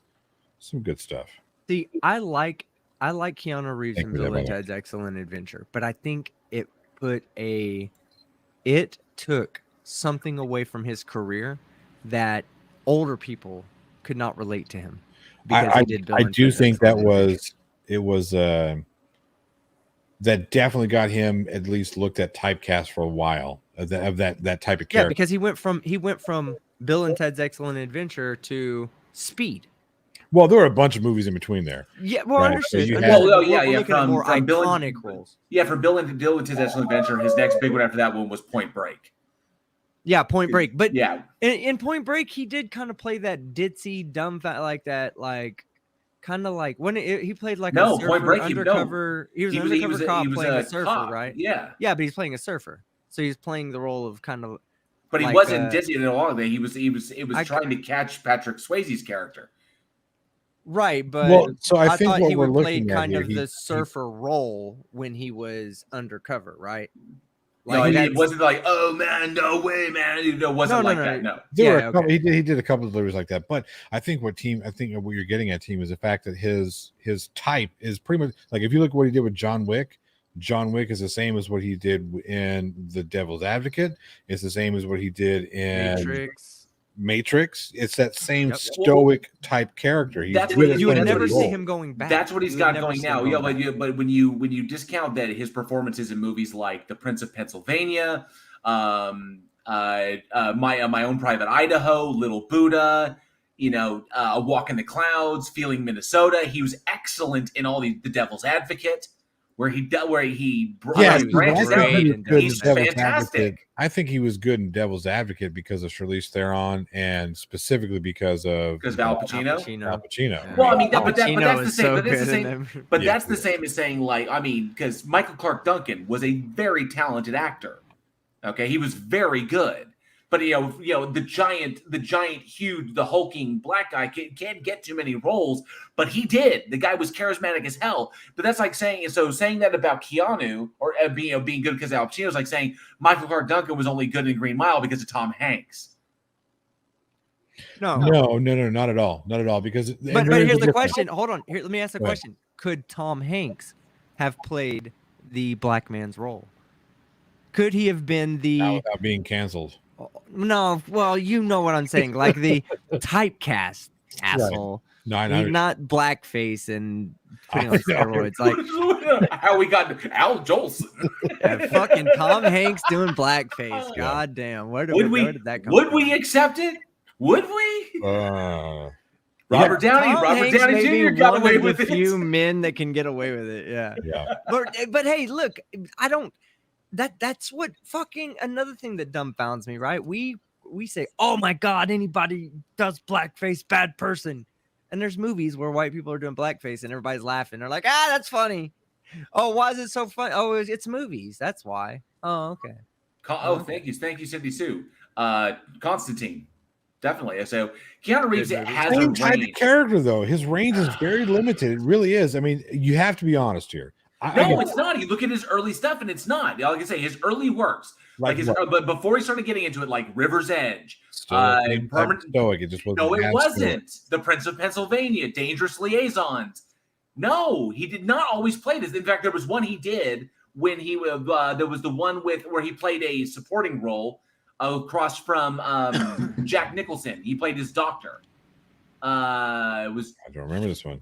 Damn it! What the? Right. I don't know either. Hang on 2 seconds, because blah blah blah. Oh, Scanner Darkly. He was magnificent. He was great in that one. Scanner Darkly. Yep. Man of Tai Chi. I thought he was very, very good. Listen, I didn't say that Keanu Reeves was a terrible actor. That's all I heard. Keanu Reeves, well, maybe that's what you heard. But what I said was Keanu Reeves is not that. Okay, so what brought this? The Replacements. The Replacements is fantastic. Hey, that's more of your Bill and Ted role there. How that wasn't his that stoicity of his type of character, where he kind of plays this aloof, but quiet, strong type. Tell me that wasn't his character in that wasn't Falco. Get the fuck out of here. Of course it was. In The Replacements? Yes. No. You are so full of shit. You must be conflating. He was funny in that.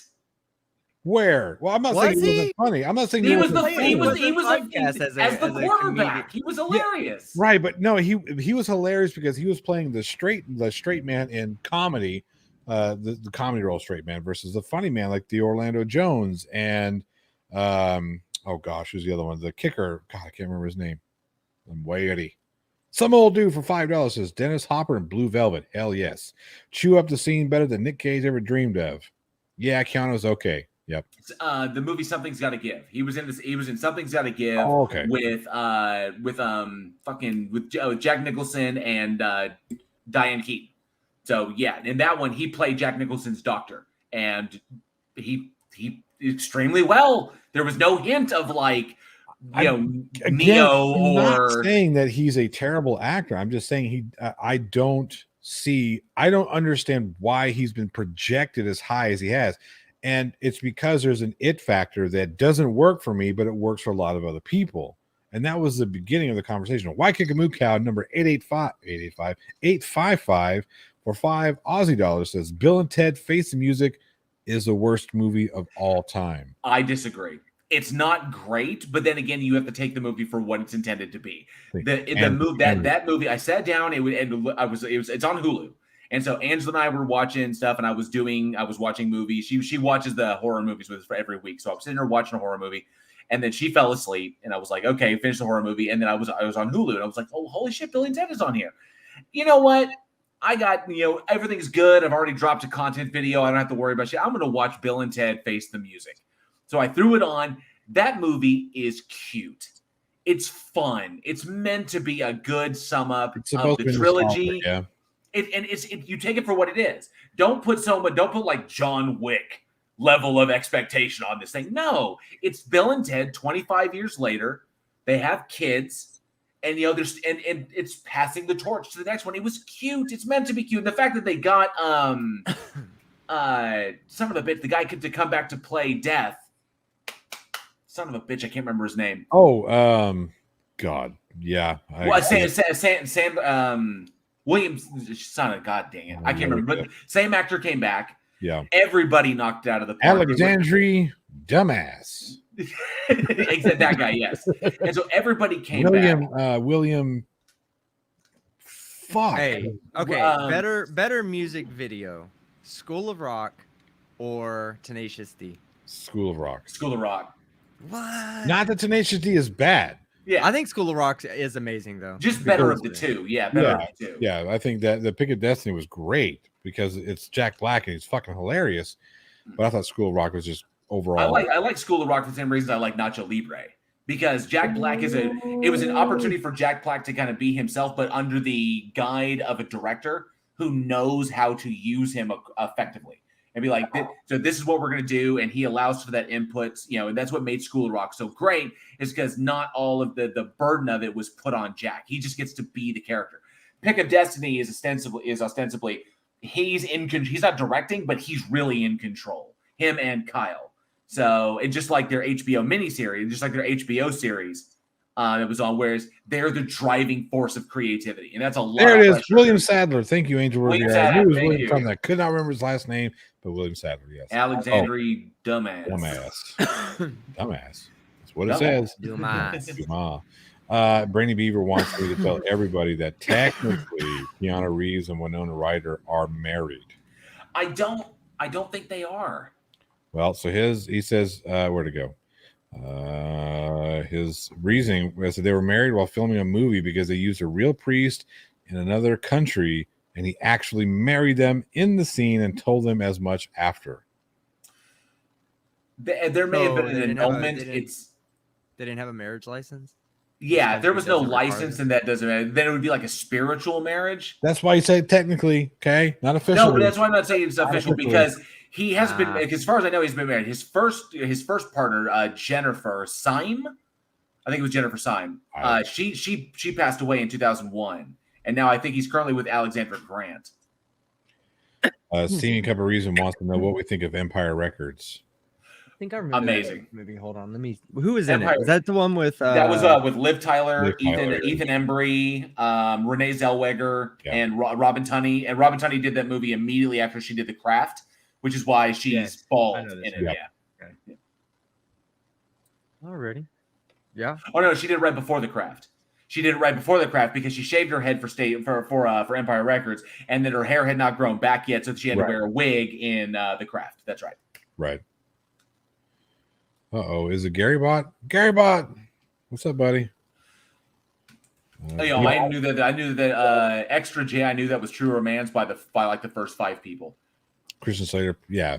Christian Slater, Patricia Arquette, Dennis Hopper, Sam Jackson, Brad Pitt, Christopher Walken. Like, yep, that's True Romance. Yep. And arguably one of the best fight scenes I've ever seen was between Patricia Arquette and James Gandolfini when he is wrecking her shit in the bathroom.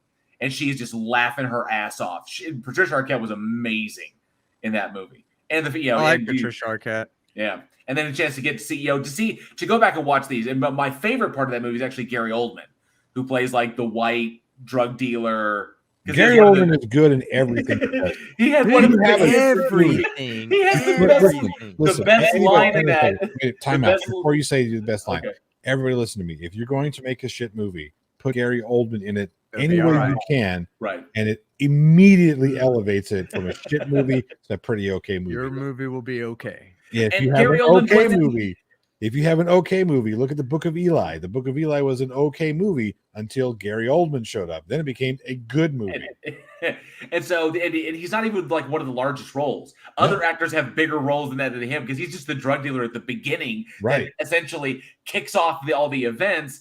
And when he's sitting on top of, he's wearing that fur coat in his boxer shorts, and he's got straddling Christian Slater. Yeah. He's like, you must have thought it was White Boy Day. And he looks at his bodyguard. He's like, is it White Boy Day today? And his bodyguard's like, no, man, it ain't White Boy Day.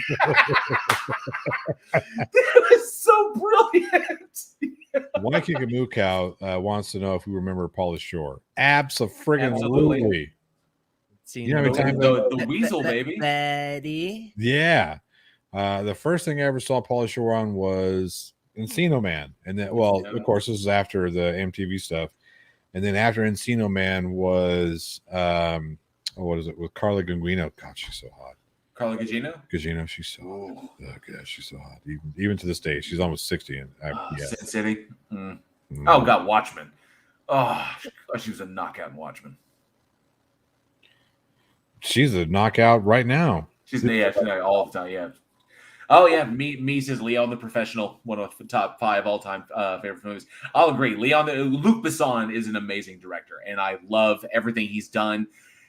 He goes for the artistic flair and the visual flair as much as he does character development and story. He is one of the premier directors, and I don't think he gets the credit he deserves here in the States because he's French. And sometimes what he does is a little bit out there, like, because Luc Besson, The Fifth Element, you look at what he did with that, and there isn't a sci-fi fan that doesn't love that movie, and that is the perfect sci-fi movie. And again, that's another one that was okay until Gary Oldman. Until Zorn. Two characters made that movie. It was Gary Oldman and Chris Tucker. Period. I don't care what anybody says. Chris Tucker's fucking hilarious. He was brilliant. He was genius. What's wrong with you? Absolutely brilliant. You're screaming for. Every 5 minutes is a bomb or something. Commercial.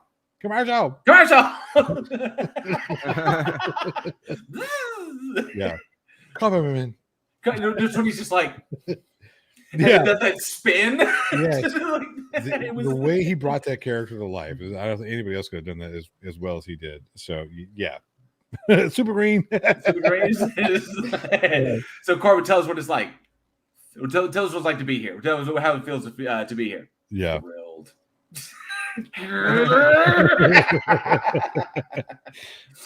Oh, God, he was so good. Yeah, he was good, man. Is that right? They all say Dogma. They bring up Dogma. Kevin Smith films. Yeah. There was another question. Okay, I will go to the mat with anyone who would say against Chasing Amy is Kevin Smith's finest film. And a lot of people say that it's Clerks. A lot of people say that it's Dogma because Clerks, obviously, because he took a lot of inspiration from Slackers with Clerks. And I liked what he said there. How he juxtaposed the story of these two idiots, Dante and Randall, versus the real philosophical concepts of what these people are dealing with. And it basically was a good translation. It was a very smartly done film. Very smartly written. And oh wow, NA. That's cold-blooded. Anyway, he said the Fifth Element sucked. Sorry, not sorry. Yeah, NA for $6.66 says the Fifth Element sucked. Sorry, not sorry. Hail Satan. So I would say, but Chasing. So while Clerks was good, Mallrats was fun. That was just his chance to make a comic book style zany movie, which is what he wanted to do. He did this. What the goal was. And then, of course, Chasing Amy. And the thing about Chasing Amy, and I'll go ahead and hit some old dude. Some old dude is 100% correct. You cannot. Yeah. Look, everybody, if you want to be right all the time, just walk around saying this. Best fight scene, Roddy Piper, and They Live, 6 senseless minutes. It is the greatest. Roddy Piper, Keith David. In a John Carpenter flick. That was the one where he had the glasses that allowed him to see the aliens. It has the perfect moment when these guys are knocked down and dragged out in the fight. They're in the alley and they are fucking each other up like senseless. Yeah. And then at one point, Roddy Piper picks up a pipe and goes to swing. It was a 2x4? 2x4, yeah. 2x4 goes to swing it at Keith David, and he misses and busts the window out of his car. So he's like, bam, and like busts the window out of his car, and then Roddy Piper immediately drops the 2x4, throws his hands up, is like, dude, I am so sorry. I did not mean to do. I meant to hit you with the stick on your car. And then Keith David sees the window, and he just goes ballistic. Yeah. So who's your top 5 wrestlers of all time? Stone Cold The Rock, Hulk Hogan, Owen Hart, and I'm gonna Rey Mysterio. That question was asked online, and the Sheik answered, back in the day, Hulk Hogan was a real piece of shit. Now that we're older, I can say he's still a real piece of shit. So to conclude my thought, so and someone Something actually said like that. someone said they'd actually go to the mat for me on this, but I'm saying Mallrats was fun. That was his zany comic booky style movie he wanted to do, so he did what he wanted to do. But Chasing Amy was important. The reason it is the best of what he does is because, like there's an inside joke in that, and the inside joke within the story is that Holden McNeil is like basically stuck. They created this first comic that kind of blew up and made them famous. You know, it just like this great. It was just this fantastic comic. All of a sudden, they saw all this money pouring in. What to do next is what the question was. So they started doing Blunt Man and Chronic. Holden feels that they're catering to the masses, lowest common denominator, dick and fart jokes. What's the point? But it's still making them stupid money. They're rich now. But Holden is creatively dissatisfied. Banky, his partner of 20 years, is completely cool with this. We're making money. We live together. Everything's fantastic because Banky's in love with Holden. And everything is fantastic. Everything's great. Don't screw anything up. Then in walks Alyssa. And the whole point is he was looking for something to say. With the first comic, he had something to say. He said it. It made them famous. It made them lots of money. Blunt Man and Chronic is not saying anything. And that's what he was looking for. He was like, maybe when I have something to say. And so Chasing Amy was Kevin Smith finally having something to actually say. And it was a commentary on himself because he was brought up Catholic. And so in that Catholic upbringing, that whole story when he's sitting in the diner and he's telling, sorry, you're chasing Amy. You know, I was dating this girl way back when, and I went through the situation. That happened to Kevin. That was biographical. That was autobiographical. That was his life. That was essentially a huge relationship for him. And her openness and her sexual independence freaked him out. And he did that. And he basically just cut her off completely. He was just like, we're done. And just dropped her to the curb. And shockingly enough, she still considered him a friend, even though he reacted that way, because she knew why he reacted that way. And then later on, when they were able to kind of reconcile, when he hat in hand came to her and was like, yeah, what's going on? She's like, I totally understood. I got it. But at that point, she had already found someone else and moved on with her life. And it was over. So they were still friends, but he'd lost his opportunity because he knew that was the girl I was supposed to be with. But then he found Jennifer Schwalbach and fell in love with her, and they have an amazing life. But that's what makes it so important, is because that movie was him throwing himself and just bare souled, like in front of the audience, like this was about me. And that's why it's so fucking good. And that's why the characters are so real, because it happened. That's why I love that movie so much. That's why, of all of them, it's the only one to have ever gotten a Criterion Collection. What's that? The Criterion Collection are films that are selected specifically to give more insight. So additional content is added to them to give more insight from the directors, more story, to just more to the movie. And they're selected because they are deeply personal. They are affecting. They have societal statements that need to be said, or they need to be addressed, or they bring things up. And the concept of sexual fluidity at the time, because it was 1996 when Chasing Amy came out, sexual fluidity was not a topic that people that was not a big thing, not like it is now.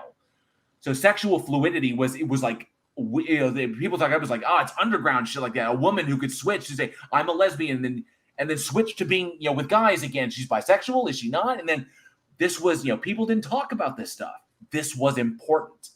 And so that's why it was selected for the Criterion Collection. Okay. So Anthony Vasquez wants to start a real debate. Says, best comedy movie, go. And then some old dude who just likes to be right says Spaceballs, comic genius. Even in the future, nothing works. But best comedy has to be Blazing Saddles. Best comedy. I disagree with Blazing Saddles. Spaceballs definitely in the top 5. Mel Brooks is sealed it because Young Frankenstein is also in that, because Young Frankenstein, Spaceballs, and some would say History of the World Part 1. Yeah, I mean, dropped it hilarious. But I would actually say, if I were to choose a number 1, and this is simply personal, my opinion, because I watched this movie and it had me on the floor, falling down, laughing at almost every single turn. and that was Wedding Singer. The Wedding Singer, and maybe it's just because it appealed to me because I'm a child of the 80s. Sure. And this was a movie about the 80s. That movie had me on my ass at like every single day. It was even funnier than Happy Gilmore. So I would say The Wedding Singer is my number one. But I don't know. What would be the greatest comedy film of all time? I don't know. That's a tough one. Because you're looking at you're looking at like Mel Brooks, you're looking at the Monty Python guys, you're looking at Judd Apatow. Y'all haven't even mentioned John Candy. Well, that's what I'm going. Eddie You got the National Lampoon crew. You got the National Lampoon crew. You got Chevy the Judd Apatow crew. Dan Aykroyd, that's the National Lampoon crew. The Saturday Night Live crew. Yeah. You got SNL. You got National Lampoon. You've got the Judd Apatow crew. I think singular person that's funny in movies is Will Smith. No, I mean I'm sorry. Excuse me, not fucking Will Smith. I don't know what I'm thinking of right now. Oh, Will Ferrell? Not Will Smith. Yeah. Oh, Look, here's the thing about Will Ferrell, and I like him. I'm sorry, you're gonna have to convince me otherwise. No. Hang on a second. This is my one critique about Will Ferrell. I think he's hilarious in small doses. I think his best character was Chaz from the Wedding Crashers, because it was just enough Will Ferrell to make me laugh my ass off at the character and not like, all right, come on now, can we move on to something new, something different? Old school kind of. But I was going to say, so you got, because again, it wasn't a Will Ferrell centric. What was his nickname in Old School? I forgot. Tank. Hank the Tank. Just when he shoots himself in the throat with the tranquilizer, that one just had me. Just I could watch Will Ferrell movies. That was also made great by Sean William Scott. His reaction to him doing this is also you just shot yourself in the neck with a tranquilizer dart, man. What? Yeah. What? He starts talking all slow and shit. Yeah. You're crazy, man. Yeah. So but when he goes into the pool. What's the name of the one where he's walking around and he's like holding snakes and shit? That was the one with where he was like running as a candidate, I think. What was the name of it? Walk Hard? I don't know. I thought he had like snakes and he was at like a preacher's. Oh no, that was with the other. I'm sorry, I'm thinking of another actor. The one from The Hangover, I think. Oh, see, Mike. That's a top 5. Planes, Trains, and Automobiles was John Candy and Steve Martin at their best. Steve Martin. Steve Martin, right? That scene where they wake up driving down. Calm down, Rupert. When they woke up driving down the wrong way. You're going the wrong way. How does he know where we're going? You're going to kill someone. And then he does the whole drinking. He's like, making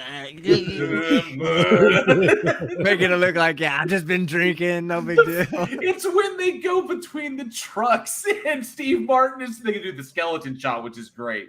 But then it's like they have this moment, and Steve Martin looks over at John Candy, and he's the fucking devil. That's such a good movie. Yeah. And then, of course, the time that the effort's all said and done, they're on the side of the road, they're looking at it, and John Candy's like, woo, we can laugh about it now. We're all right. What about Steve Martin in Dirty Rotten Scoundrels? Wasn't that such a genius role? I mean, his role in there was but all of them, everybody, the two, both the men that play, I can try to remember the name of the other actor.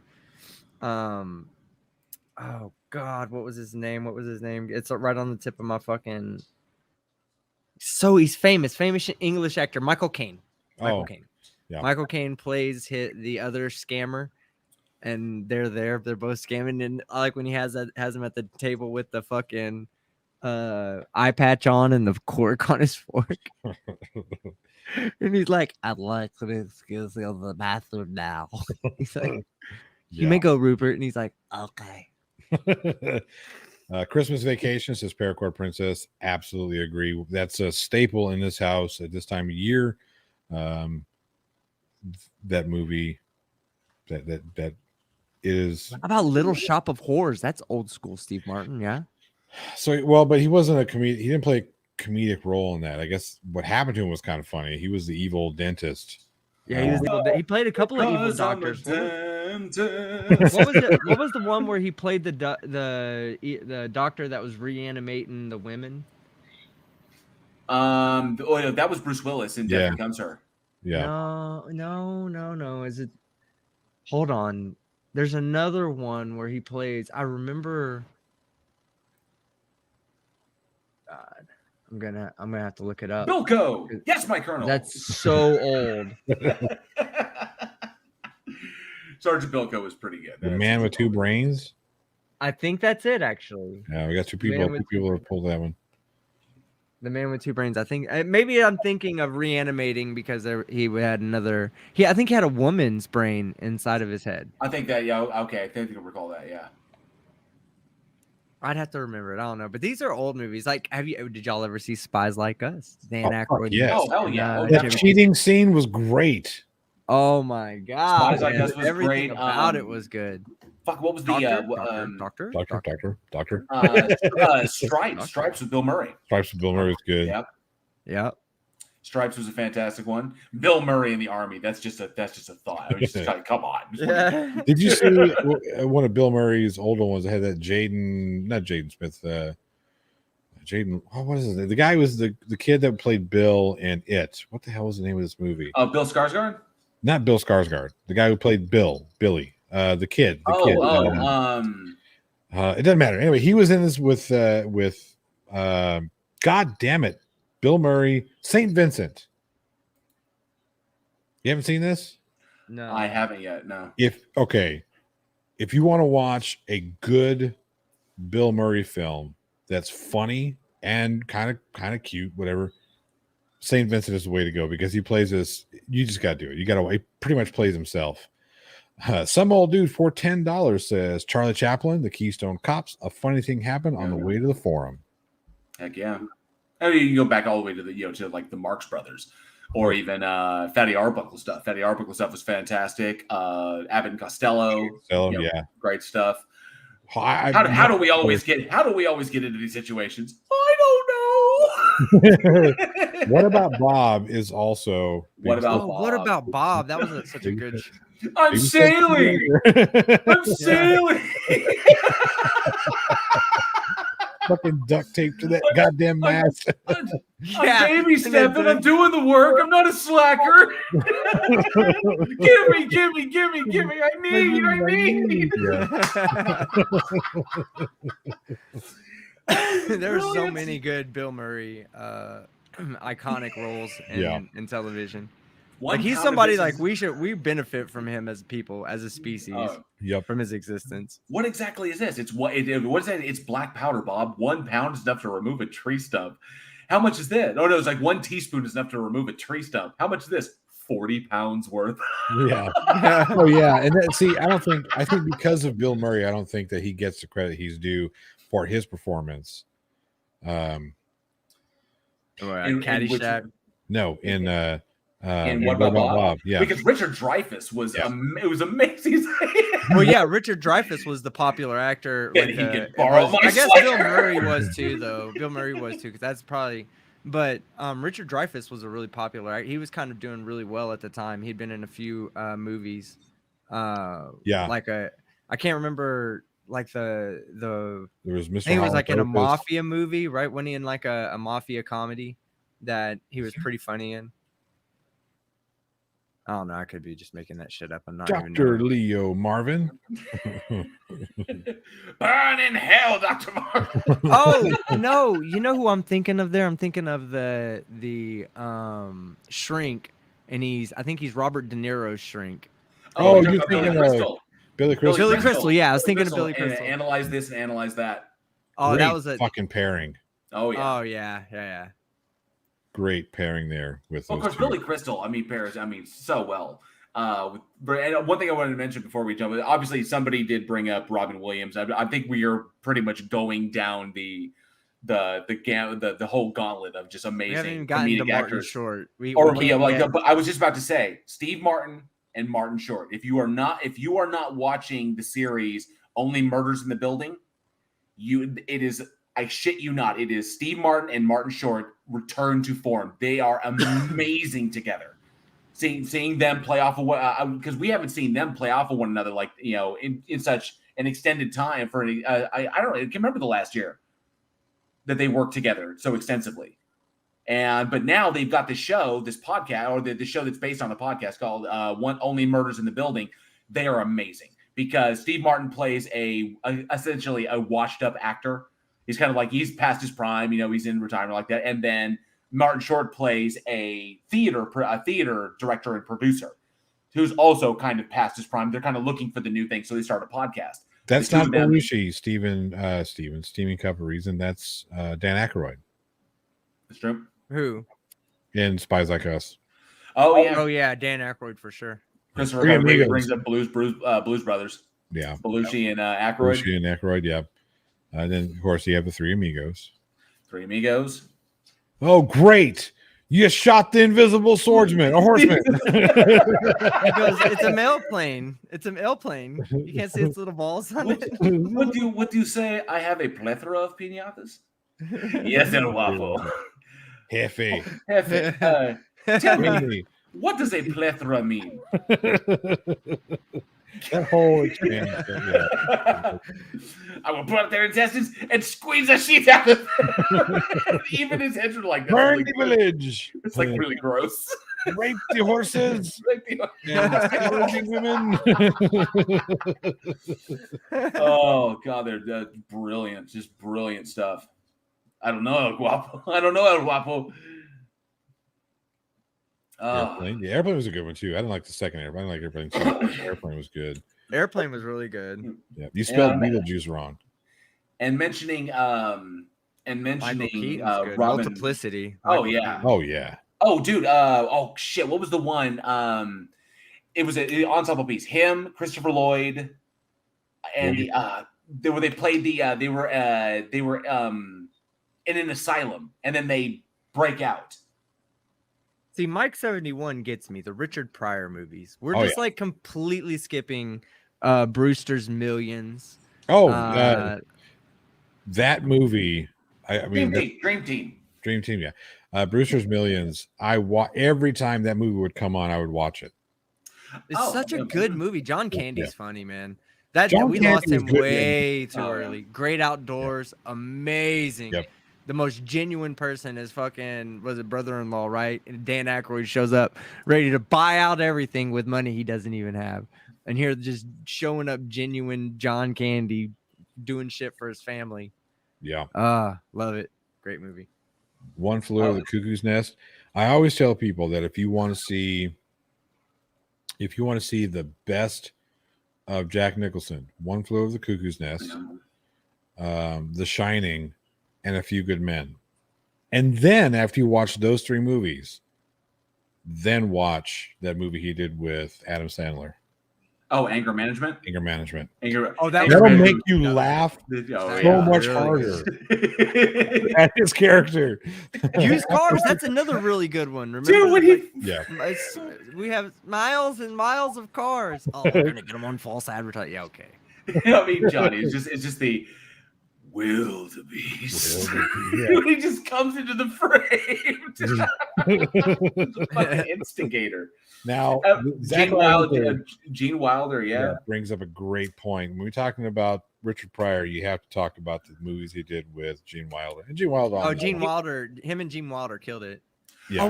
Gene Wilder did a blackface scene in not Here New on the other one. The Rodeo. Where he was having to pass through the subway. He was having to get by the cops, right? And so he had to disguise himself. He had the boom box. He had everything. Yep. It was a Silver Streak. Was it Silver Streak? Was that Silver Streak? I thought that was Silver Streak. It was Silver Streak. Yeah. Oh, there they are in the chat. Silver Streak. Yep. Oh yeah. God! What was the name of that looks so terrible. I just pulled up an image of it. That is awful. Yeah. And even Richard, I got a picture of Gene Wilder. No, he was the boombox. He was on a phone or something. He was listening to something, and he's got the fucking beret like kicked off in the purple, the purple like vinyl jacket, and then he's standing there doing it. And Richard Pryor is like off to the side, like what the fuck? Yep. Yeah, I was gonna say Richard Pryor in The Toy was really good. Richard Pryor and Jack Gleason. You know that little kid turned out to be he grew up to do adult films. Oh, No way. Yes, he did. that's I'm gonna have to look him up. of course. Yep. Oh yeah, I did that already. Boom. Okay, cool. I'm kind of curious about this. So that was Mass Debates. That would be Scott Schwartz. Scott Schwartz. Yep. Hear No Evil, See No Evil is those two at their best. Gene Wilder and Richard Pryor. What was the one where Gene Wilder and Richard Pryor was trying to sneak out of the prison? God, that's what I did the rodeo. Yeah, the rodeo where they had the rodeo scene. Oh wow. Okay, so. God, I can't remember the name of that. Oh yeah, no shit, he did. So yeah, I wouldn't fucking lie to you, JL. An American child actor best known for his roles in The Toy, A Christmas Story, and Kidco. Yep. In the 90s, Schwartz worked in the adult film industry in minor non-sexual roles and behind the scenes in numerous administrative roles. He would eventually star in adult films and sexual roles, appearing in more than a dozen. Yeah, he quit the industry in 2000. Yeah. In the wake of his former castmate Corey Haim's death in 2010, he sold Haim's personal belongings on eBay at the behest of the Haim family. Schwartz is also a president of a minor. And he's an advocate for child actors. Cool. Advocate for child actors in what way? To protect them, them from what happened to Corey Haim, what happened to Corey Feldman, and Macaulay Culkin, individuals that were taken advantage of. Advantage of his child. It's the name of it is a minor president of a minor consideration, and it's a child actors advocacy organization established in 1990 by Paul Peterson. So yeah, protecting child actors because they need to be protected. Probably why Dakota Fanning and Elle Fanning and Elijah Wood were able to come through because they had advocates for them. Well, so if you listen to Elijah Wood talk about it, he said that, hey, what protected me was my parents. The fact that my mother, my father was no more than, just outside of frame the entire time. Mm-hmm.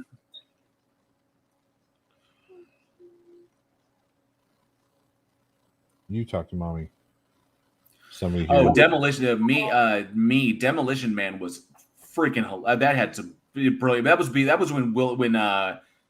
was when Wesley Snipes still cared, and they were just trying to make a movie of a certain type. And there's still arguably one of the best action lines ever is when they're fighting in the ruins of the old Los Angeles, and he jumps out there and Sly Stallone wraps the cable for the television around his wrist, and he hits him with the TV. He's like, "You're on TV," and he hits him with the TV.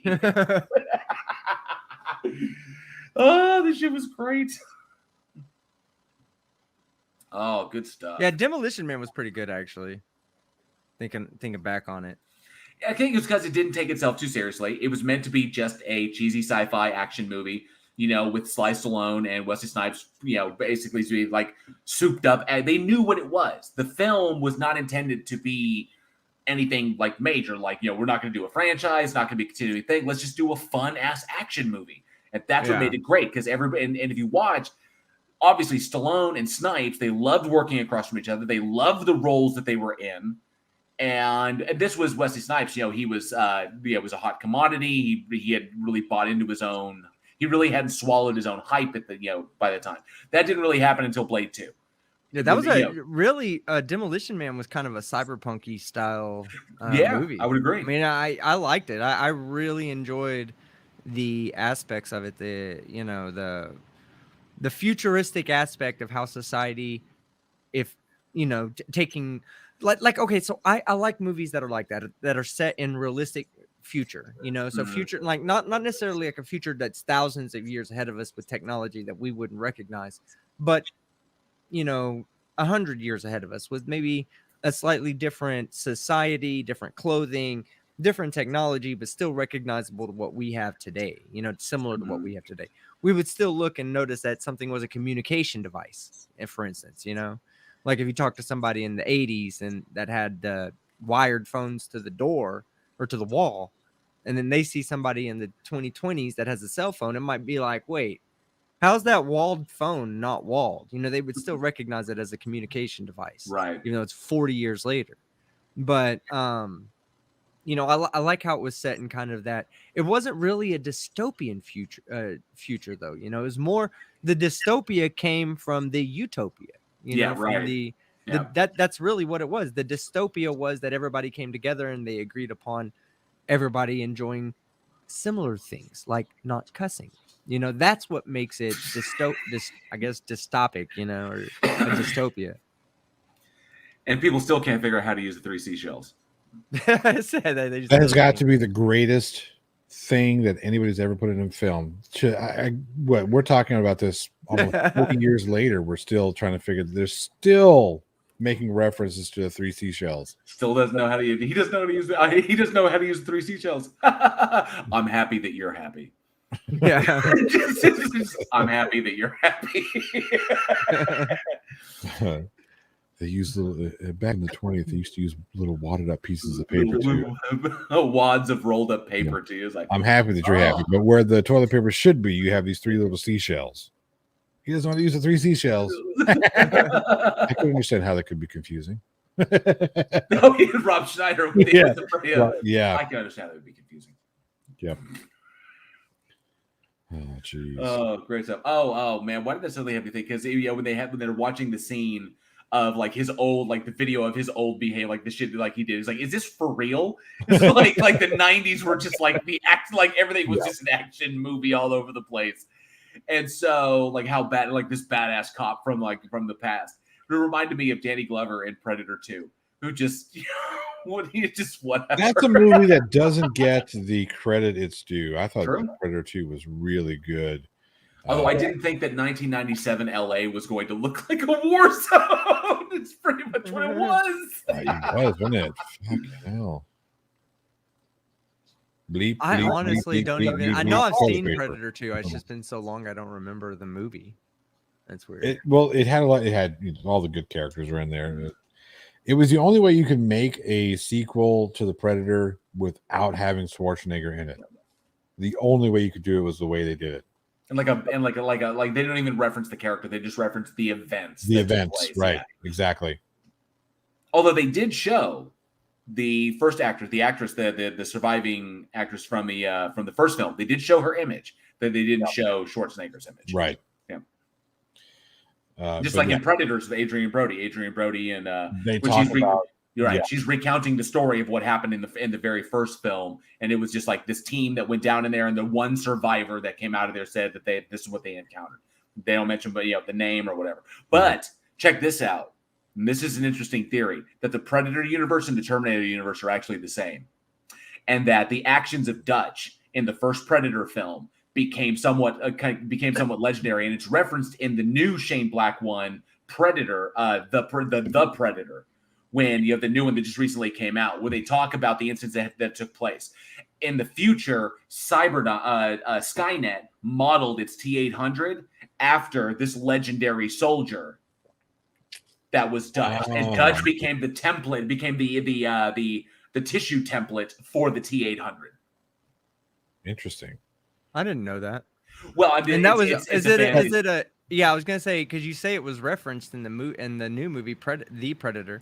So, the Predator is the fan lore based on the reference that they are just writing the? Well, where this came from is that you've got the first Predator, then you've got Predator 2, and those are loosely connected by the alien and by the corporation that wants the alien. Yeah. Then you had Predator. You had Predator with Adrian Brody, which expanded beyond there, and then you had The Predator, which was essentially a canonical sequel to the first film. But the scientists who are studying the one they have in prison, they do make there is mention of what occurred in the first film, in the very first one. So the story of this guy who encountered this alien and survived has obviously, survived the test of time and has become kind of legend. And then in the future, because remember, Judgment Day was pushed back by the events of Terminator 3. So Judgment Day was pushed back because it's still going to happen. It hasn't happened yet. And that when Skynet took over the military, that they would utilize this one legendary soldier as the kind of mold for its most advanced hardcore Terminator. And it just that's why they're both Arnold Schwarzenegger. Right. So Anthony Vasquez says that Topher Grace was actually good in Predator. I think Topher Grace gets a bad rap because of how he got his start on that. He gets a bad rap because of Spider-Man 3. Yeah, well, Spider-Man 3 was just a bad movie. Right. I think Jesse Ventura deserved to die in Predator. Oh, NA brings it up. But he says, but JL, Predator was after Terminator. Not when you think about it in time travel perspective. Oh yeah, that's right. Yep. Because Terminator, they sent people back in time. So yeah. Exactly. Right. So it would be the events of Predator took place, and in the future they used the model for the T-800, and then they sent that back to a point to try and kill John Connor before, so that they could stop the human uprising in the future. So they literally just sent the Terminator back to the point before. Are we rewriting timelines better? Is that right? But that's just a theory. A film theory. Oh, jeez. A jackass theory given by 3 jackasses. Yep. Jesse Ventura deserved to die in The Longest Yard. Oh yeah, he wasn't there. No, he wasn't. Well, yeah, The original one? No, he could have been in the original one. I don't know if he was in the new one, but he wasn't in the new for one. a fact. I think Jesse Ventura is an interesting character. The way he talks is just so he's like this big character, and I gotta say that. Listen, don't talk while the governor's talking. Okay, get that stinking shit out of my face. Bunch of slack jawed things around here. This stuff will make you a goddamn sexual tyrannosaurus, just like me. Just like me. Jesse Ventura, you're a big dude, but no. Yeah, strap this on your sore ass, Blaine.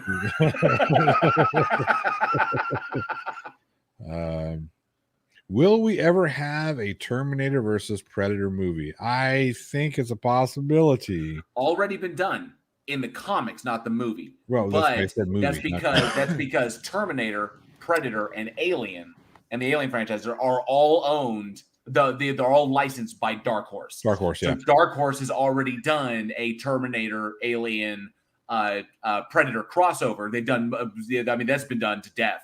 And then, what if they integrated like Resident Evil in that story? Did like a crossover with Resident Evil? That would be wild. I mean, it just gets crazier and crazier. Yeah, right. But there actually was, for anybody who wants to know, there actually was a Terminator Alien.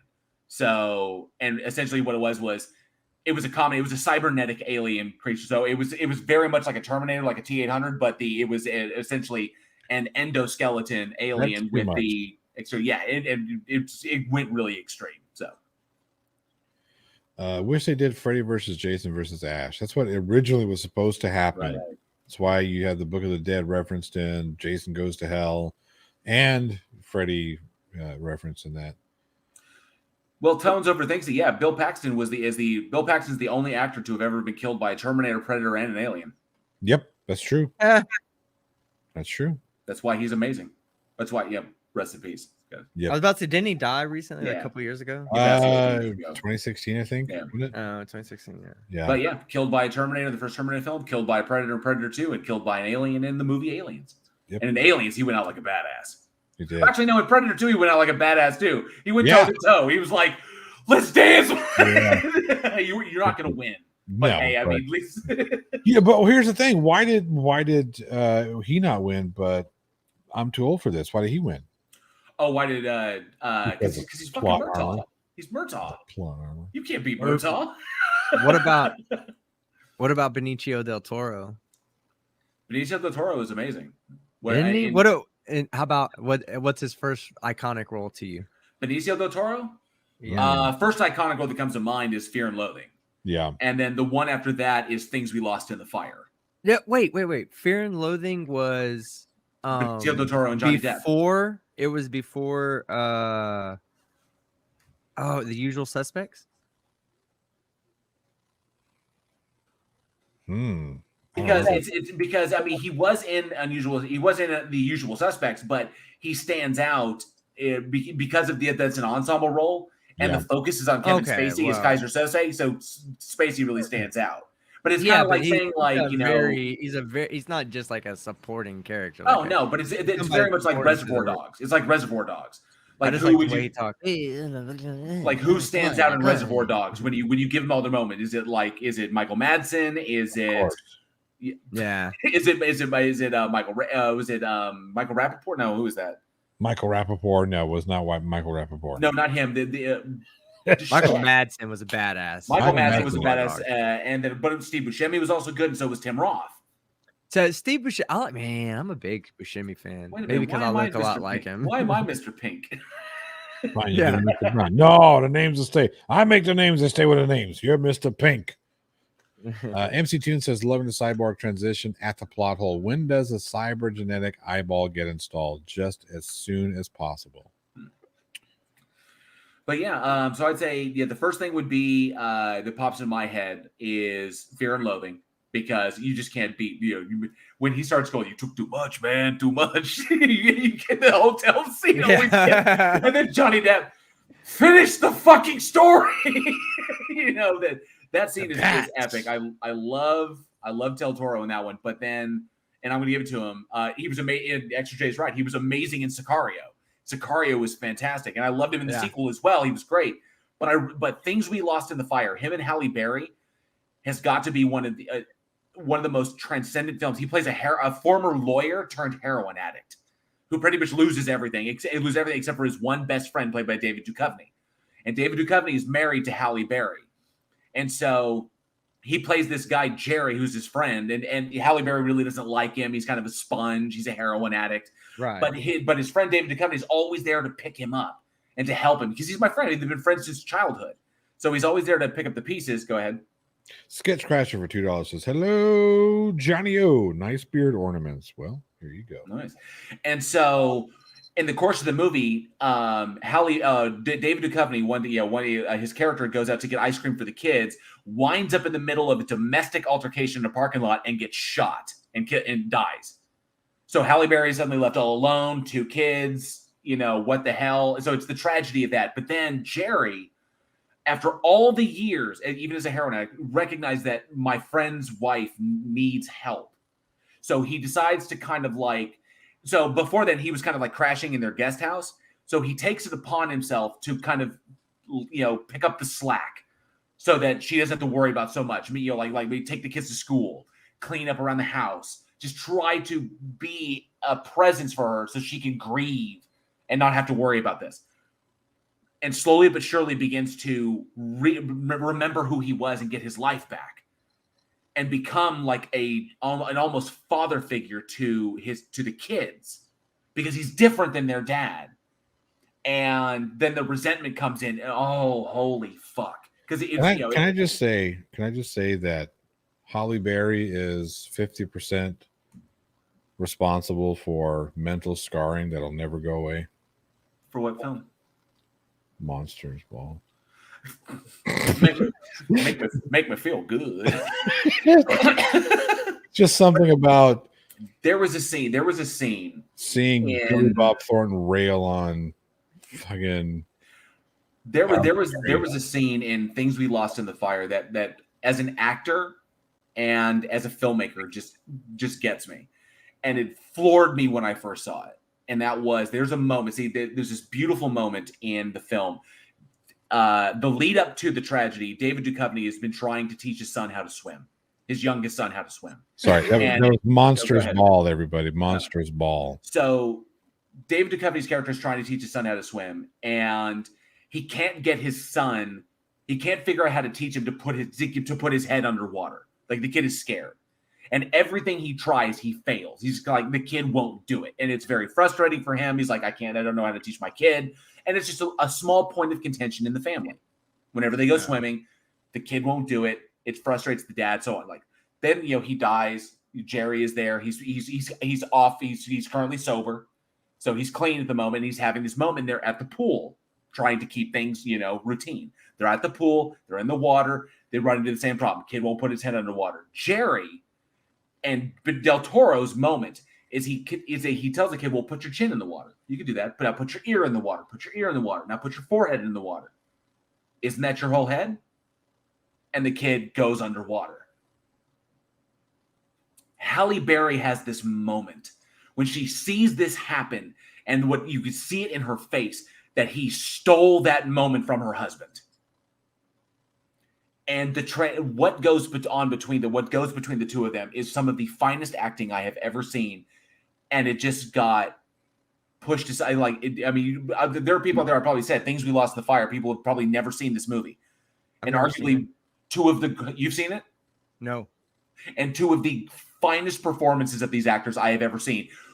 After all is said and done, and they all go back home, Jerry comes in. He puts stuff up. And he comes into the through the side door, and he's coming into the living room. And Halle Berry is sitting there on the sofa, staring at him, unable to articulate what she's feeling. You can see it in her eyes. I had to pause the movie because she was so furious that it kind of broke it for me. I was like, oh, okay, hang on a sec, because what's about to happen is totally unfair. He's about to get hit by a truck that he doesn't see coming, and he's a heroin addict, so you know how he's going to react. It was just, you saw the doom, all across the wall right there, and it was arguably. Go check it out if you haven't seen it. Holy shit! So Damian Paxton asks, "What do we consider to be the worst movie of all time?" The Brown Bunny. Well, that just sounds gross. I'm gonna say that saying that movies are the worst of all time can sometimes be a compliment to that movie. You know, sure. Yeah. But I'll say The Brown Bunny because it was a complete and total ego piece by the director. All it was the one where the guy actually, I don't know if this word is going to get you demonetized, but it's the scene when Chloe Sevigny actually performs fellatio on the main guy, like a legitimate sex act in a mainstream movie. Yeah, fellatio might get him. You should have just said sucks cock. That probably would have. I didn't want to. Fine. Yeah. Anyway, that would have been cool. But The Brown Bunny was Vincent Gallo. That was director Vincent Gallo and Chloe Sevigny, and it was one of her early roles. It was the movie that solidified that Chloe Sevigny will go the distance for a role. That she'll do. She's open to anything, and if the role requires it, she will do it. And that was the whole fucking movie was just an ego piece. It was just like, Vincent Gallo, look at how fucking amazing I am. I wrote, I directed, I produced, I started this. I got Chloe Sevigny to suck my dick in it. And there you go. Look at all these shots of me, all these different angles of me on a fucking motorcycle. I have never seen a more egotistical film in my life. That took itself so seriously. So that's where this conversation gets tough for me, because you have movies that are bad, that are just colossally bad. I mean, Neil Breen's entire fucking filmography, colossally bad. That's what I mean. Like, but hold on, is Neil Breen a theatrical genius? I tell you what, that's like asking if Ed Wood is a theatrical genius. Well, hang on a second here. People still talk about Neil Breen films, right? We're talking about it right now. Yeah, he's one. Yeah. Can we agree? If you can think about it, yeah. UA Bowl. UA Bowl is another one. Yeah. But he was paid to make bad movies. What's true? See, I think Neil Breen is just, I think he's a comedic genius, okay? I think everything about, hold on, hear me out. I think what he does is extremely hard to do. I challenge anybody to put together so brilliant and so bad at the same time. Oh, well, yeah. Some old dude for $10. It's an artistic formula that he puts together, and it's working. Some old dude for $10 says Zardoz Plan 9 from Outer Space. Zardoz was bad. And that was Sean Connery. we always thought about what the phone call for that one would be like. It'd be like, Sean Connery's agent calling him up. He's hot off of Bond. He's like hardcore. And he was like, "Hey, Shawnee baby, we got this new movie for you." And he was like, what is it? Tell me, I'd love to hear. And he's like, "Well, you're going to be running around in a post-apocalyptic future, and you're going to be wearing bandoliers and knee-high boots and a red diaper." It's like, fantastic. That's what I'm wearing right now. Can I bring my own? Yeah. Sunday routine, huh? Yeah, right. I don't know. You've got things like Samurai Cop and Room with a View. Tear me apart, Lisa. He said it wasn't Room with a View. It was The Room. The Room. You're tearing me apart, Lisa. He famously I said that did not hit her. I did I not. did not. He famously said that he hi, got that. Mark. Shut up, JL. Oh, hi, Mark. Yeah, he famously said that he got that. You're tearing me apart, Lisa, from Marlon Brando. Yeah, he's trying to emulate Marlon Brando in that way. And that's a good suggestion out there. Nicolas Cage actually has talent. I like Nicolas Cage probably up until He started acting. Yep, same with no. you. God, what was it? What was the name of where he was an arms dealer? Lord of War. Lord of War. I was gonna say God of War. Lord of War. Yeah. I liked him at that movie. I liked him in, but then I really stopped liking him after that. I just felt like it was too much cheese. Well, okay, so Nick Cage, I think, is a special case. One, Nick Cage is extremely talented. You look at just movies like Raising Arizona, Leaving Las Vegas. I mean, Raising Arizona was both of those were really good. He's been in some really good movies, but then again, so I think he's a special case. Go ahead, you can read the super chat. Some old dude for $5 says Barbarella. Yeah, that Barbarella. was terrible. But what happened with Nicolas Cage is that Nicolas Cage ran into some severe financial issues, but not really because of anything he did, but it was kind of, I would say it was kind of negative. It was directly because of what he did. Hang on. He did overspend, but there was also some tax stuff that he was. Wait a minute. Hang on. No. Will you let me finish? No, I will not. It was a comment. Hang on. This was not no, Johnny, stop. You can't say that, he just kind of, no. Hang on. No, Johnny, this is not like this is not like Wesley Snipes, where Wesley Snipes was like straight up tax evasion, okay? So yes, there was he didn't commit financial malfeasance is the point. Okay. No, I understand that, but you can't just say, he didn't, he kind of overspent. No, saying he kind of overspent is like saying maybe we overreacted when we dropped 2 fucking nuclear bombs in Japan. He invested Elizabeth he invested in some things. He invested in some things that came back to bite him. So there was like 36 fucking castles. And I think buying the T-Rex skull was a little frivolous. Eccentric? It was a little eccentric, but he also straight up bought a Superman #1 in Action Comics #1 that he had in his house. But then when he got robbed, that was massive because a lot of the things 36 goddamn castles. 36. He's also a member of the Coppola family. Okay, anyway. Nonetheless, the reason we see Nick Cage today jumping from film to film to film to film to film to film, and the vast majority of them are bad, is because he has bills he has to pay, but he's doing okay. He's got to do this. Now, the benefit of this is that he's still an extremely talented actor. That's why on the occasion of all this string of bad movies, and where I think it started to go downhill was Bangkok Dangerous, but the string of bad movies, he does have a few solid winners, which is great, which is essentially what he's doing. He's doing everything he can, and he knows that a few of them, he does like 100 movies, he knows that at least 5 are going to be magnificent. Yeah. And and he's had those. Mom and Dad was amazing. Mandy was amazing. Color Out of Space was amazing. This new one that he had just come out called Pig, that one was amazing. So, yes, he does have that handful that he needs that are going to blow up, and they showcase why he is still as fucking good as he always has been. Right. So, because Elizabeth didn't get the proper read of her super chat, for $2 Canadian, Elizabeth S26 says, love y'all. And there are a bunch of people that are saying that they don't like it when mommy and daddy fight. I do.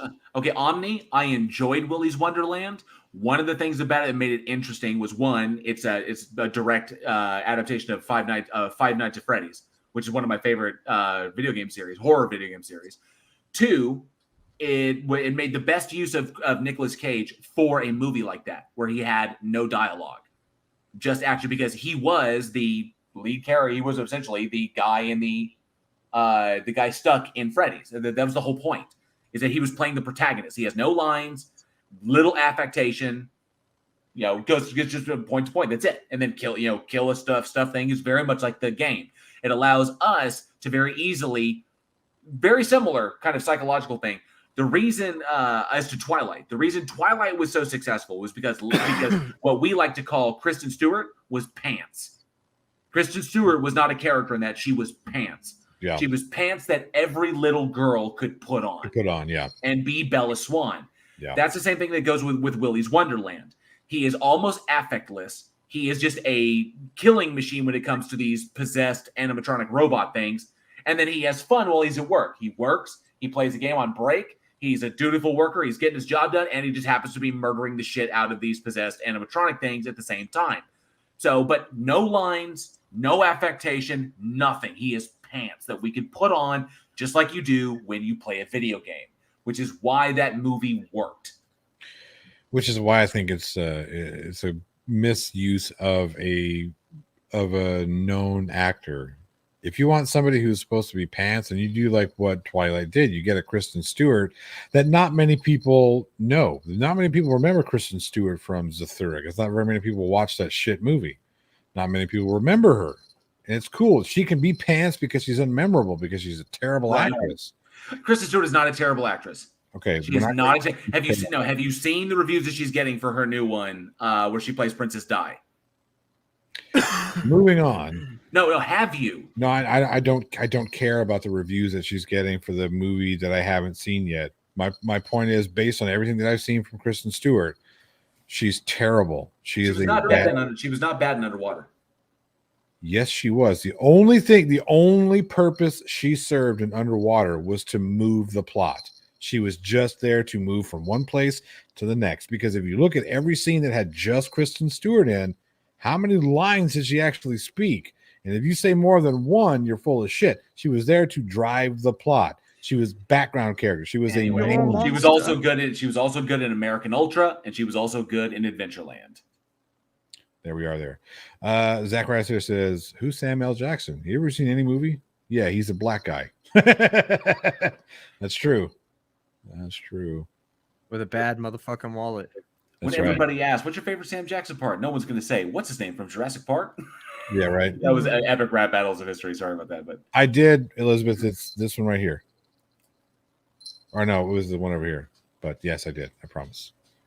I mean, I understand. I get that. And Tones thinks that everyone only watched that movie because so they could see Cthulhu. That was actually a surprise. That wasn't released till the movie came out. People realized, oh, it's Cthulhu. And I actually wasn't a fan of that particular design of Cthulhu. It was very Del Toro inspired, but I'll forget that. It's fine.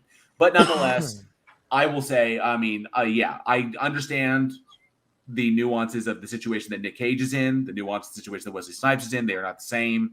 But I understand. But I still see the brilliance in Nick Cage's work. I do. So that's just. I can see the brilliance that can be Nick Cage's work. Yeah, I can too. Oh, so what's Cthulhu? That's a live stream for another. That's another time because that? You cracked. That was who was that? That was me. Not me. Me. No, that was me. You asked that? Who's on first? Yeah, exactly. No. She's a. She? I don't want to mispronoun. It's a me. I don't know. It's me. Anyway, that member of your channel of your channel or whatever, but wants to know what's Cthulhu. And of course, if we crack the tome on Lovecraft, we're going to be here for the next 4 hours. So easily. MC Toon thinks I know movies. I know Lovecraft even better. Yeah. You've got a little mini Cthulhu. You got like 2 Cthulhus in there, don't you? There are. Well, there's the 2 things I hear. I have a Cthulhu sitting right next to me. Yeah, which is that one. I have Cthulhu sitting right next to me, and I have Lovecraft looking over my shoulder, reminding me I need to be writing. Can you trust a tube meat eater? No. Can you trust a what? A tube meat eater. Never. As a eater of tubes of meat. I can confirm, no, you should never trust one of us. We have issues. Can I bring the Umbrella Academy into this convo? I mean, it's a genius show and comic book. The I comic watched book is a little bit, but I'm gonna tell you, I watched the show, and the show just didn't. I was so disinterested in the show. the comic book is solid. The comic book is very solid because it belongs in comic book format. I couldn't tell you about the comic. The adaptation is not great. But what I am finding, and that's typical things. If it's like a graphic novel, really they don't often translate very, very well to the screen. But I will say this: Why the Last Man? Not bad. I'm a big fan of Why the Last Man. I love that series. I love that comic series, but the adaptation is pretty fucking good. I have to give him that. I was impressed. It's like, holy shit. They found the right guy to play Yorick, which I was, damn, I wasn't expecting. I wasn't expecting the guy who played Khadgar in the Warcraft movie that they would cast him, but they cast him in this. So I tried to watch a little bit of the live action Cowboy Bebop. Did not like it. Okay? Really? Did not like it. Yes. Just thought it was a bit cheesy. I'm starting. Okay. As somebody who actually has been quite vulgar in my history, right?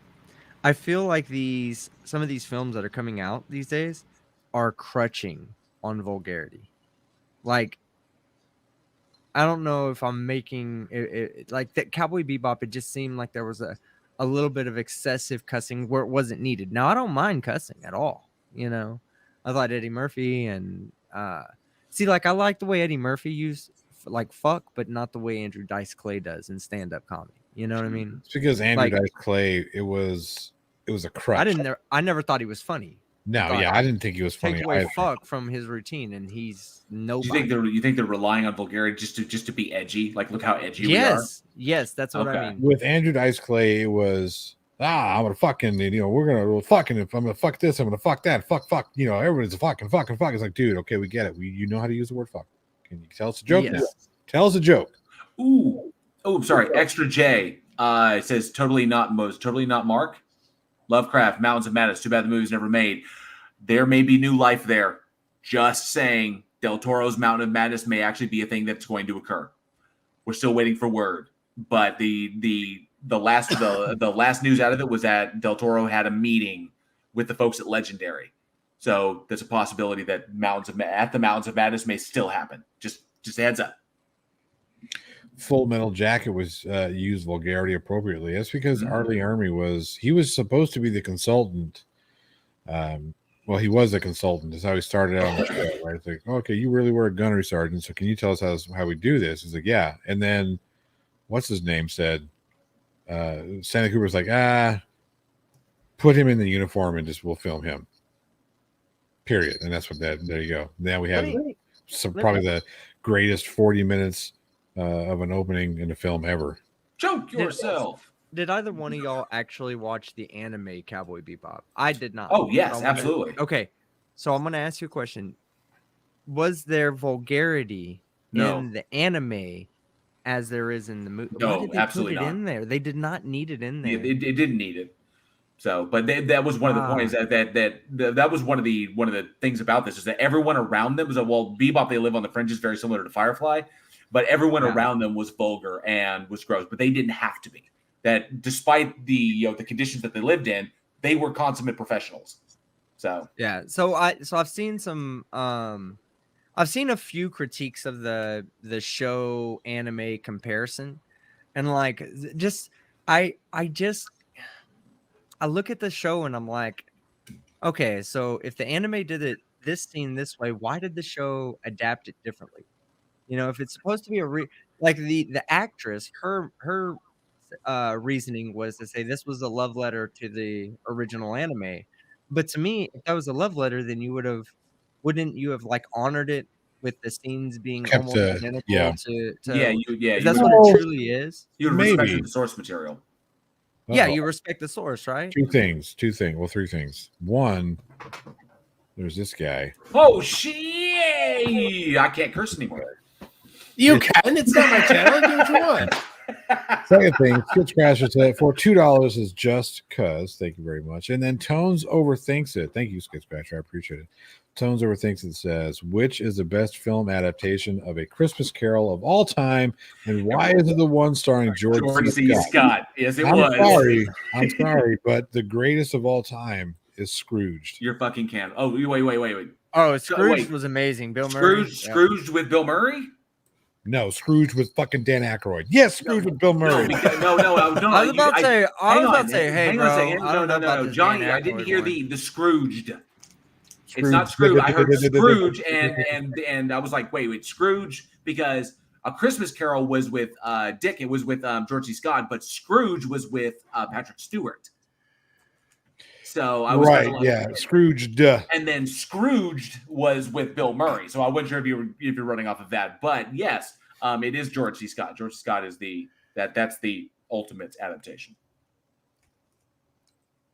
Beaver C is on my side. Scrooged is the ultimate adaptation. So, Mr. I said, shut the hell up. I busted you so bad on that. I'm really impressed, MC. I am. That we're bringing you closer to us. We're getting you over here. Because I said hell. Correct. Yes.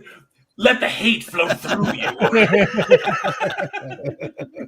Yes. Small for $2. It says, great film, 1917, filmed like it was one long cut. That was an amazing feat of cinematography, the mastery that took, because what they did is they filmed it and then went back and filmed it again. They went back and filmed it again. They got longer parts, and putting that together, holy crap, it looked like one seamless shot, but it wasn't. It's pretty brilliant. And then another $2 from Sketch Scratcher says, Scrooged, fuck the world. I think it, never mind. Go ahead. No, go ahead. I'm sorry. FTW means for the win. Oh, for the win. Yeah, it's a gaming thing. You wouldn't get it. I wouldn't get it, yeah. I actually had to explain to him. I actually had to explain to Johnny what pwned means. Like PWND, what pwned. He was like, what the hell does pwned? I was like, you fucking serious? You're my age, you don't know what this means? But yeah, I had to explain to him what pwned means. No, JL, hang on a second. I had to explain to him what leak speak was. Let the boomer talk. Let the boomer talk. Hang a second. Yeah, right. JL, you know, while you and MC Toon were busy, I can't take you seriously with all that shit in your beard. While you and JL were busy learning what words like pwned and FTW meant, I was fucking girls. I was having sex with women. That's what everybody who's never had sex says. Oh, motherfucker! I literally have living proof. Do you have 33 living proofs? You know, that's a possibility. None that I. It's like, so any kid? You weren't tracking. I wasn't keeping track. any kids? None that I know of. Yeah, I told my wife not too long ago. I said, look, there's going to come a day. Well, I don't know about there will come a day, but there probably, more likely not, there's going to be a day we're going to be sitting down enjoying our Sunday afternoon brunch. I don't know what that means, but and then there's going to be a knock at the door. I'm going to open it up. There's going to be a young man, Daddy, in his 20s, almost 30. Hey, Dad. Yeah. At the plot hole, looks like the pirate Blackbeard with that stuff in his beard. Yeah. Yeah. So now that MC Toon is here, let's break out the G-rated topics. Well, no, tell us how you had your first SC Toon debate. Yes, that was a lot of fun. We had should cannabis be legal? We had FDFE taking the yes, and Caucasian Sensation, somebody's not been on before, he said no. So it was a great first debate because they weren't going to argue. It was just going to be a talk about it. So yeah, So there have been a couple people here who say that JL and I should go on the show to well, You having a to stroke? discuss. I think so. You having an Not good. ischemic attack? To discuss the shit show that is Nick Cage. Nick Cage is not a fucking shit show. What the hell is wrong with you? See, there's a disagreement there. See. Now, the problem would be with that. Nobody cares. That's one, obviously one problem. I have no clue what you're talking about. In fact, that's how much I care. But the problem is, Johnny, you would be like, your position would be over in about 15 seconds, similar to how that kid that's going to knock on your door happened. But that's a different story. JL would be like, can I have I can pare it down to 6 hours. Can I have 6 hours to present my case? Yeah. Right? That team, it's right? Probably as close to absolutely accurate as possible. I mean, you might like within a standard deviation and accuracy there.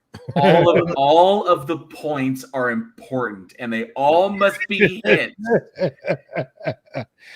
Oh man. Yeah, I heard you talking about Nick Cage. You mean Nicolas Cage? Because please, come on, Nicholas. He's an adult. Cage. He is an adult. Yes. Is he? Is he just old? Or we just refer to him as Cage Rage. Not the bees. Not the bees. He is definitely the living proof that if you throw enough stuff at the wall, something's going to stick. Something will eventually stick. Because how many things fell off the wall? I mean, there's a good collection on the floor. So many. That motorcycle thing where he was on fire. Ghost Rider. I don't know. I didn't watch it. I'm like, there's no way. I could not get that time back if I watched it. Ghost Rider 1 was bad, but that was the writing, the direction, and the acting. That time is gone forever from your life. But the first Ghost Rider was terrible. The second Ghost Rider was taken over by Neville Dean Taylor. Neville Dean Taylor were the guys who did the movie Crank, Gamer with Jerry Butler, and they did Crank and Crank 2 with Jason Statham. So they know how to do an action movie. They did Ghost Rider Spirit of Vengeance, which is the one with Idris Elba and fucking Highlander, Christopher Lambert. But so they did that movie like an action movie, like Marvel should have done it originally. And they focused on all the things that make Ghost Rider great. And they minimized all the stuff that Nicolas Cage takes away from Ghost Rider, which is why that movie was way superior to the first one. Which is why you see more Ghost Rider. You see more Ghost Rider, yeah. Than you do Nicolas Cage. I always said that Johnny Blaze's curse wasn't turning into Ghost Rider. It was turning into Nicolas Cage. But if you want to see legitimate excellent Ghost Rider, then you need to watch Agents of S.H.I.E.L.D. Agents of S.H.I.E.L.D. brought in the Ramirez version of Ghost Rider. That's what I was about to ask you. Yeah, he doesn't have the bike. He's got the Hell Charger, which is the Dodge Charger that turns into the Hell bike. That version of him was amazing. I mean, Agents of S.H.I.E.L.D. did it perfect. Wasn't it? Yes. Here's the thing, though. Did they not butcher the lore, though? This is the question I have. In the lore of oh god, what was it? What's the character's name? I can't think of his name right now. Something Rider, Ghost Rider. Okay, and in the lore of Ghost Rider, I thought the Ghost Rider passed on from person to person when like if they caught somebody who was about to die, and they would go to them and offer them the opportunity to be the new Ghost Rider, right, to release that person who had died into eternal death, and then the next person takes it over. So how did Coulson and the Hispanic guy pass it back and forth? So you mean towards the very, very end of it? Because in the show, because Coulson was dying. Yeah, but shouldn't the one guy have taken it, and then he would have passed completely too, the Hispanic guy? No, because at the time, because I mean, he can hold it. I mean, he is a good avatar, or he's essentially a good host for what Ghost Rider is, that kind of fallen angel of what Ghost Rider is. You can pass it to someone who's dying, and during that time it'll revitalize them and keep them alive long enough. He was still hurt, but not to the point that he would have expired, which is why they could bounce it between the two of them in that short amount of time. That's why it had to be. Remember how much planning that went into that? You know, I thought for sure that this was going to turn into a nerd stream whenever I invited MC Tune on, not at all. But golly, not because you came on MC Tune. What's that mean? You're the one throwing out sex jokes and whatnot. And, we got fucking Team Skeptic and JL talking about some goddamn comic book characters like they're fucking This interests me. It's good stuff, and Agents of S.H.I.E.L.D. handled it well. And I like that they, I thought they were the first time that Ghost Rider was done correctly in any kind of thing. So I enjoy, and it was a good question from Team Skeptic. And in explaining that, because they kind of ran roughshod and just kind of like through that final episode in this, because they didn't know if they were going to get renewed. So it was kind of like, what are they going to do? Do we need to get through this real quick and just kind of put a stamp on this? And the cliffhanger was that Coulson was dying, or the hint that he was dying. So I think the culmination of Agents of S.H.I.E.L.D. is better than most of the series of congruent Marvel movies, like on Disney Plus, Thor. Even pre-Disney, I'll even say, like there's only a few of them that can really say they were better than S.H.I.E.L.D. agent, to me at least. I liked it. I like the idea of the they integrated a little bit of Thor and Loki and the lore of Thor from the movies itself, like the characters. They brought some of the characters in from the movie. When Sif came over, yeah, right. And it was when when Agents of S.H.I.E.L.D. was running concurrent to the current phase. So the movies were happening and Agents of S.H.I.E.L.D. was happening in the background. And then, of course, when they branched off because they knew they were heading towards Infinity War and they needed Agents of S.H.I.E.L.D. to set up the Eternals. So all right, so I'm stopping this shit. My goodness. No.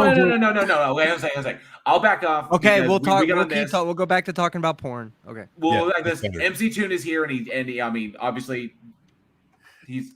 I was just trying to break in so I could read the super chat. Tones overthinks it for $5. Says Moonstruck, 1987, a romantic comedy starring Nicolas Cage and Cher. That alone sounds insane. That's true. Moonstruck, but the crazy part is, it actually was a good movie. Now, here's one thing I'll say about Cher. She is a really talented actress. She is. She's very got a weird looking head, very skinny and long. Proportions are weird. But yeah, they are. Yeah, but very talented actress. You do her. We'd all do her. I did not say I would not. I said the head was shaped weird. Yeah, MC Tunes over there thinking, I'm not answering this question. my wife would do her. So. At the plot hole, let's bring the conversation towards the MC Tune side. What do you think of the Disney live action adaptation? on that note, I have to step away for a moment. I shall return. I have to go I have to go do Riley. He has to go water the plants. He has to go make himself some Arnie Palmer. Yep. I thought you won an Oscar for If These Walls Could Talk. Or did that show us? No, that wasn't an Oscar because that was an HBO thing. That would have been an Emmy, I think. Beaver says, at the plot hole, can you split the audio? JL and team can say on the right, and you and team can say on the left. No, I was people can just pan to which side they want to hear. Oh, that would be fucking cool. I don't know why YouTube removed this feature, but there was a feature prior to really all of us getting bigger where they would allow you to have two cameras, so the audience could choose between which camera view they wanted to watch from. Oh, so we had two. Yeah, they took it away. They took that away, and I couldn't understand why they would take that away. Probably because that takes a lot of bandwidth. Sure, but that's not bandwidth on their end. It's bandwidth on your end. Yeah, maybe. No, but they have to store twice the data. Yeah. Well, okay. So I'm thinking from the viewer's perspective, I guess. Yeah. Not from receiving the data from the streamer. Yeah, it complicates the sending, and they got rid of the embedded stuff, didn't they? Like, you can't just use no software anymore, can you? On a desktop? Yeah, you can't. No, because they took away Hangouts. Yeah. But I was just talking to my mom, I think, about that. I was telling her how this platform has evolved, how it used to be set up in a way that was so horrendous for the streamer that if he accidentally showed his screen and it just so happened to have the link to the Hangout up there, that somebody could rewind the stream 10 seconds, go on there and type that in the browser, and he's now part of the call. Not only is he a part of the call, but he also can lock everybody out.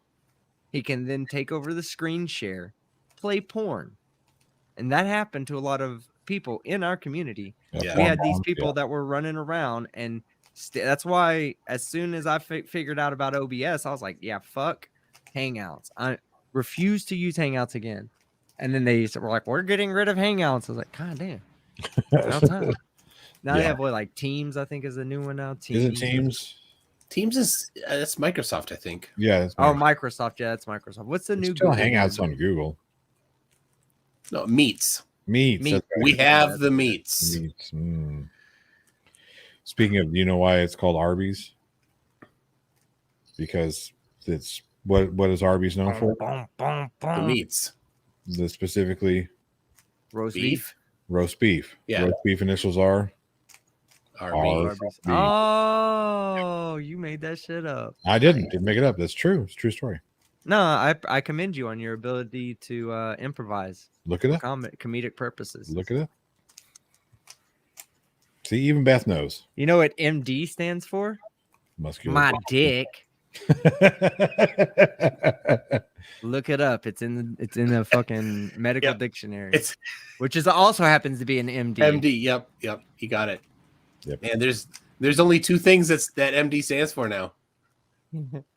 Oh, medical dictionary. Stop it! Damn it, team! You got to let me try and peel this information out of MC Tune. Oh, my bad. What? What are the two things that MD stands for? Well, team already covered them. That's why I'm not going to cover them in front of the kid there. Hello, kid. She can't hear you. Hello. Yeah, but kid. MC Tune saying hi. Hello. Tired. Hi. Hi. Mama's asleep. She's asleep. Uh-oh. We have a tired youngster here who should be asleep because we got to do Santa and pancakes tomorrow, right? Santa with pancakes is very important. Pancakes with Santa, one of those. That's awesome. Very important. Speaking of Santa, somebody wants to debate on the SE Toon Show whether or not you should teach or tell your kids that Santa. Oh wait, hold on. I'm sorry, team. Do you know that? Maybe you better make sure. Take off your headphones, team, so you don't hear this. Okay, that whether or not parents should tell kids that Santa exists. This guy says no, we shouldn't. We need somebody that's not a Grinch to take the positive side. So if anybody's interested, contact me. The Grinch. Supporting that side. All right, team. Put your headphones back on. That's a tough one to. I mean, I could do it, but I don't know if I'd want to. It's a tough one. Yeah. Why would it be an issue to teach Santa to children? I mean, we're not teaching children that I can't have this conversation right now. We're not teaching. They have to give 10% of their fucking salary up so that they can eventually get presents at the end of the year, maybe, and then have to have your parents still be the present. Okay. I'm sorry. I'm intrigued. I'm intrigued by the idea that this is a topic of conversation. Oh, there's a lot of people that are super against it. Yeah, those people are fucking weirdos. Let them have it, team. They're Grinches, every one of them. Like teaching it to kids, like to adults, yeah. I can understand, but to children, come on, it's supposed to be fun. That's fun. Exactly. Yep. See, Beth knows what's up. Exactly. Good thing you got the cans on there so that the sound doesn't get out. Exactly. Oh, that's a good face. Hold on, can you do it? Team, you do this too. I can't see. It's not on my monitor right now. Oh God! I'm doing stuff while I'm in this. Skits Crasher for $2 says jingle, jingle, jingle. That's right. Wait, where'd it go? Can you just shake your whole head like that? Oh yeah. All right, you going to bed? I'll be up in a minute. Love you. I'm sorry, baby. My medicine. Yeah. And there she's off. And she's off. Kids. Have you been, Johnny? Have you been to the My Little Pony movie yet? No, I don't get to do the fun things with the kids. What do you mean? Because where I work is an hour and a half away. I spend the majority of my time working and then driving. So by the time I get home, and of course because I work retail, the weekends are yeah. By the time I get home, it's either bedtime or dinner time, and I don't get to do the fun things with the kids very often. I'm glad. I thought it was a contractual thing with your employer. Not allowed to go see My Little Pony. No, it's not a contractual thing. It's the contractual thing that I have with my employers. I'm not allowed to spend time with my family. And she's back from outer space. Go get in bed. I'll be up there in a little bit. I was on the moon. You were on the moon. Oh, that's good news. No flat earthers here. No space deniers. You've seen the first little micro document. I say no to flat earthers. She says no to flat earthers. Oh, that. The finger. That. Yeah. Very serious. You saw the first micro documentary on the channel. Me interviewing my, at the time, well, no, she wasn't my youngest daughter at the time, but my younger daughter. No? Thanks to television, I can't remember what happened 10 minutes ago. I I don't even have a television. Is that what they're calling weed these days? I don't think so. Right. So Steaming Cup of Reason brings up a good point. Says Santa's part of a child's sense of wonder and provides great vehicle for teaching them about being good to others and doing the right thing. Ooh, Steamy Cup of Reason. There you go. Get in. Get in. I Will Survive. Gloria Gaynor. Yep. Gloria Gaynor. Good song. It was a good song. I guess it still is a good song. Wait till she's your editor. That's true. She will be my editor one day. And me says we got to take her. So MC Tune, I know that you'll appreciate this, but every time that I see me, I have a certain song that plays in my head. Me? Yeah, this right here, me. What? Why? What? Really? Hello, me. It's me again. Oh, I thought you were a Megadeth fan. yeah. I'm sorry. Wow. Just me. It wasn't enough. I needed more than. Hey, Steaming Cup of Reason says he'll be in touch. Oh, that is good. That would be a good one. Oh, is this a new debate? Yeah. Yeah, since we had somebody step out of the January 1st one. Oh yeah. I mean, Not your fault. Not your fault. Yeah. So that was, so people know, we were trying to schedule with you and Nephilim Free. Nephilim Free is a piece of shit. So That's how you really feel. And what specific? Is there anything specific, or is it just evolution in general that you were gonna? Evolution, true or false? Okay, That's so it. that was, we were trying to make it for January 1st. I sent him an email for maybe January 8th, but something we need now for January 1st. And what better than for somebody that loves the joy and happiness that's brought to a kid's heart by the idea of Santa Claus crushing the Grinch who thinks you should not teach that. I think that you should get that. And you should, I don't know about using the actual Dr. Seuss's The Grinch, but a green furry character like JL, and then have the Santa character. Anyway, that should be like the opening claymation. Yeah. Finish the fucking story.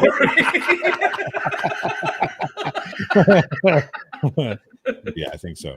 Steven Cover Reason says, I'm a grade school teacher and Santa is huge in my classroom. Well, He is, technically he's huge wherever he is. He's kind of an overweight guy. So yeah. Not in the Rudolph the Red-Nosed Reindeer. He's only overweight at the very end. He goes from being healthy, thin, in shape Santa to fat fuck in like 40 minutes.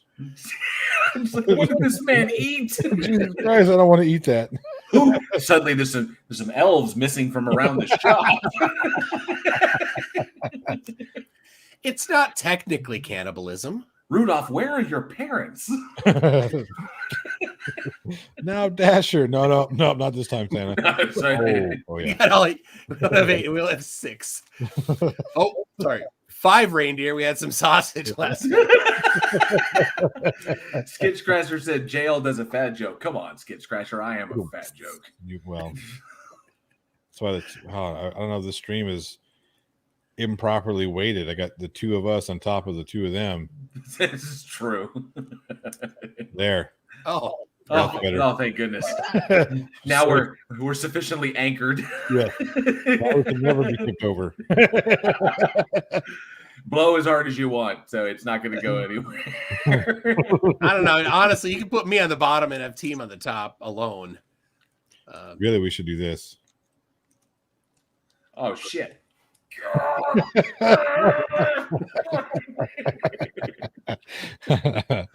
Oh, Stacy Hansen says for $4.99. My donation to the Johnny is driving my cats crazy again. Fund. Happy holidays.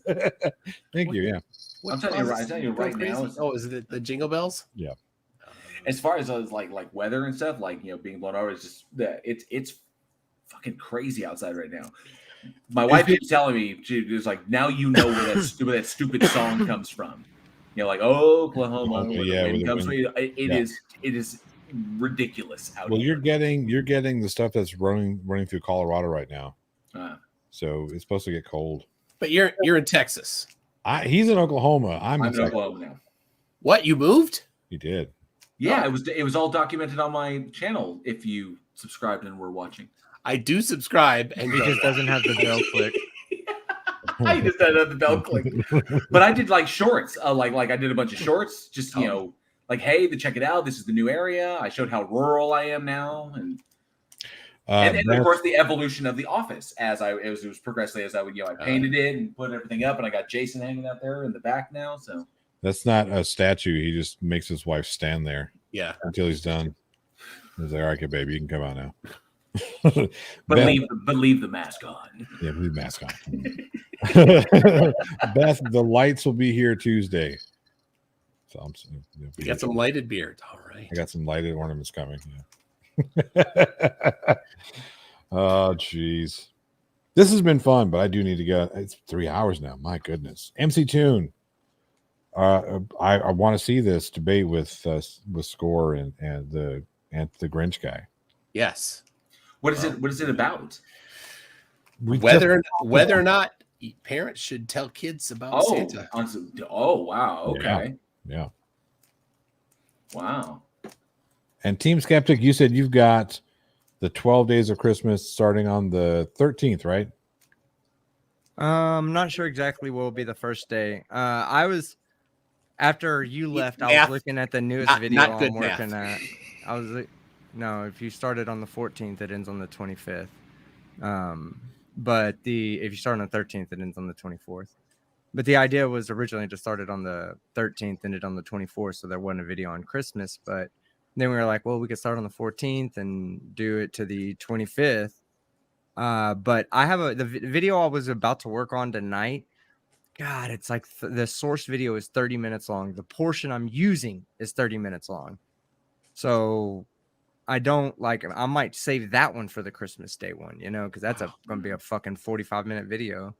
Mm-hmm. And what better way to waste your Christmas than watching one of my fucking videos and whatever. It'd be a good way to, get away from the in-laws for 45 minutes. Yeah, I have to go watch this. You have to go watch this YouTube video. That'll go over well. Yeah.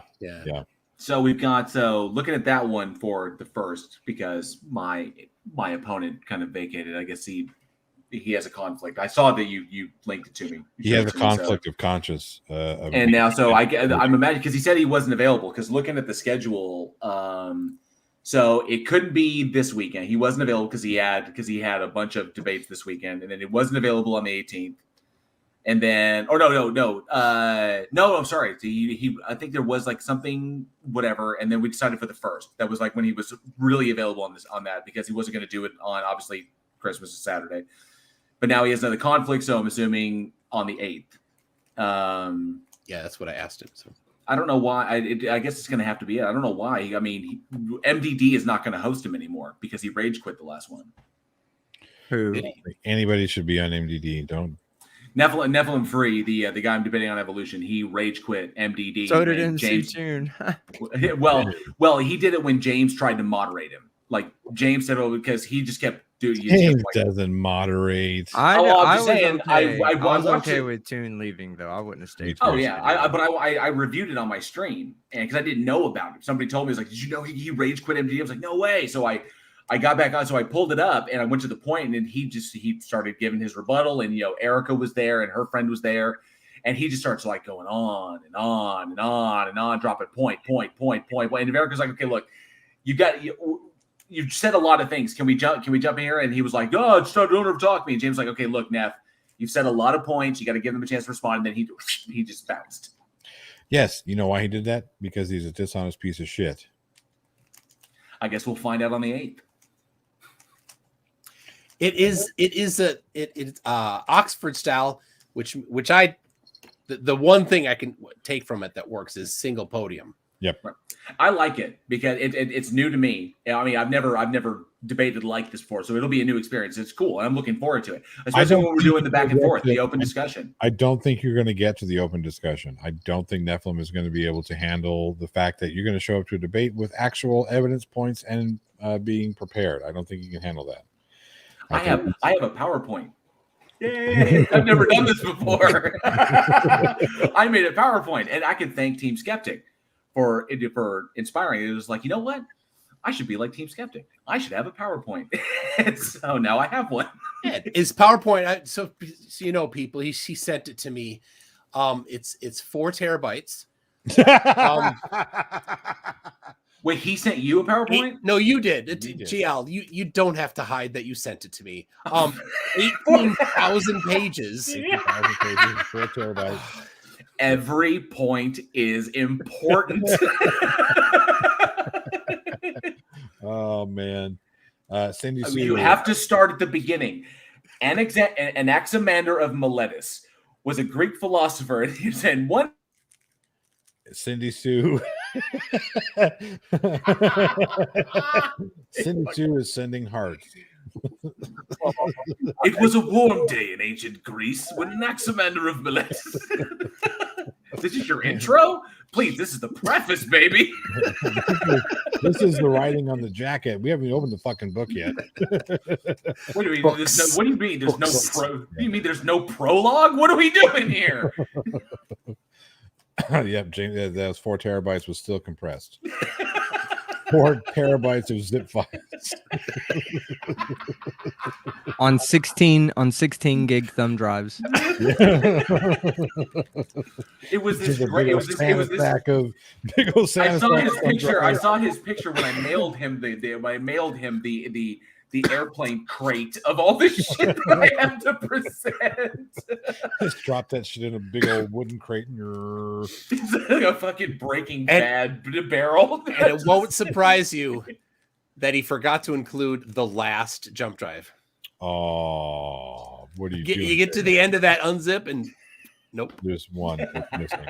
Put in number 18,432. He didn't like, send that many. Oh my God, it's like Superman 3 all over again. All right, it's time to get out of here. I got to go do things and sleep or something. Let's pretend to sleep. Look, I'm sorry. I don't do 18-hour or 24-hour streams by myself anymore. I just don't do it. No, I was actually thinking yesterday. Literally, I was thinking yesterday. I was like, damn, I haven't been on anybody else's stream in like 4 or 5 months. And then you were like, oh, come join me tonight. I was like, whatever, dude. Yes. I had a good time. I was having a really bad day. So don't be a sad panda. Come with us and be a happy panda. I eat pandas.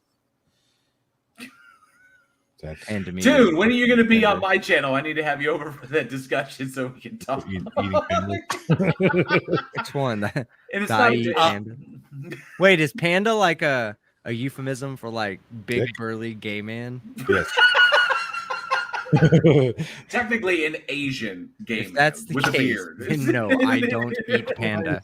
Technically, a gay Asian man with a large beard. You almost said Asian. Gasians? I would be the first to coin it. Oh, jeez. MC Tune's like, Wow. why did I click on this link? I did not realize I was It was online clickbait, with man. a fucking whole panel full of bigots. No, we are inclusive. You could be a panda if you want. I don't care. You're I'm not, a but you panda. can I don't identify eat as one. pandas. Oh, you eat pandas. Gotcha. Of I course, don't eat your panda. I eat well, my technically, that's what a cub does, and you technically are a cub. You know? you're more panda. of Not a a cub. You're kind of a Patience? twink. Well, really, you're kind of a twink. So Shut up. None of those.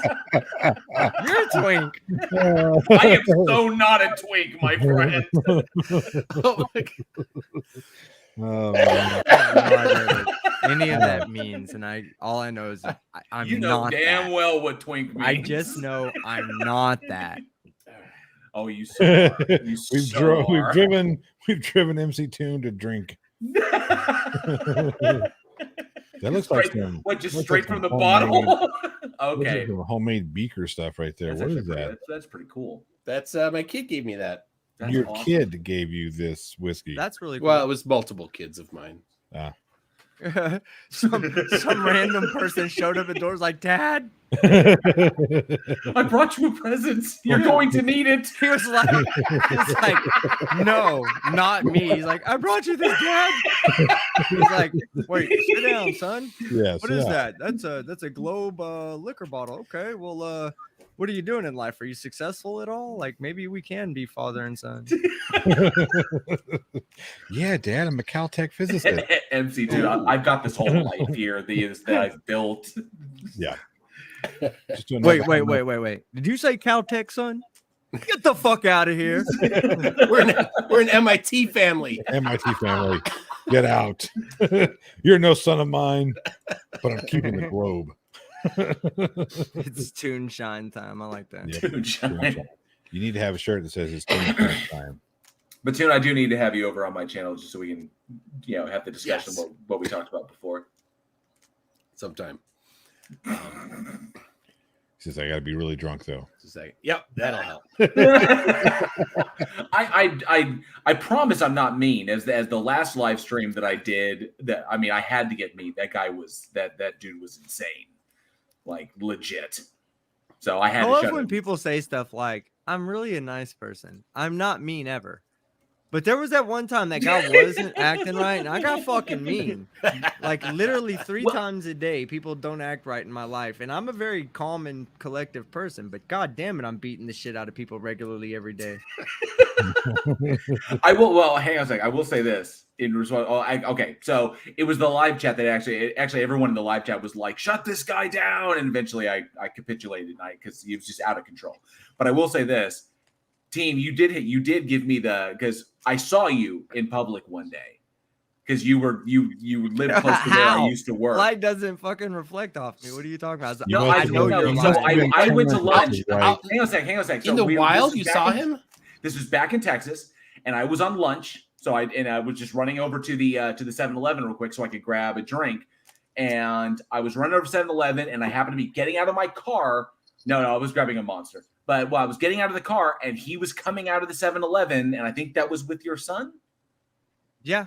Yeah. Okay, so you were coming out of 7-Eleven, and I said, "What's up, team?" And you turned around like Disappeared.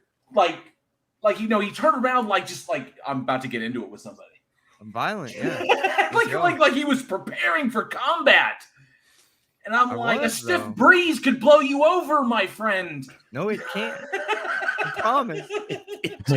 It just goes around him with I've no gone resistance. outside on many a windy days and come home every time. That's because the wind just right by you. You split right through it. Just So stand behind a and it took you a wig. second. It took you a moment because then I was walking up and you're like, "Who the fuck is?" Oh, it's JL. Oh, okay. I stay on the Start the ready, car. fellas. Start the car. Even No matter your what. son was like, "Who the fuck is calling you out?" He looks over at his boys to start the car, and no He matter looked what. at my son. He's like, "Who's this Don't hunk look of back. meat?" Don't look back. Exactly. If I'm not in this car, Don't in the acknowledge next it. Don't 15 acknowledge it. seconds. Fucking paparazzi. Don't acknowledge it. All right, let's get out of here, buddy. Bye. We didn't get to maximize use of MC Tune. I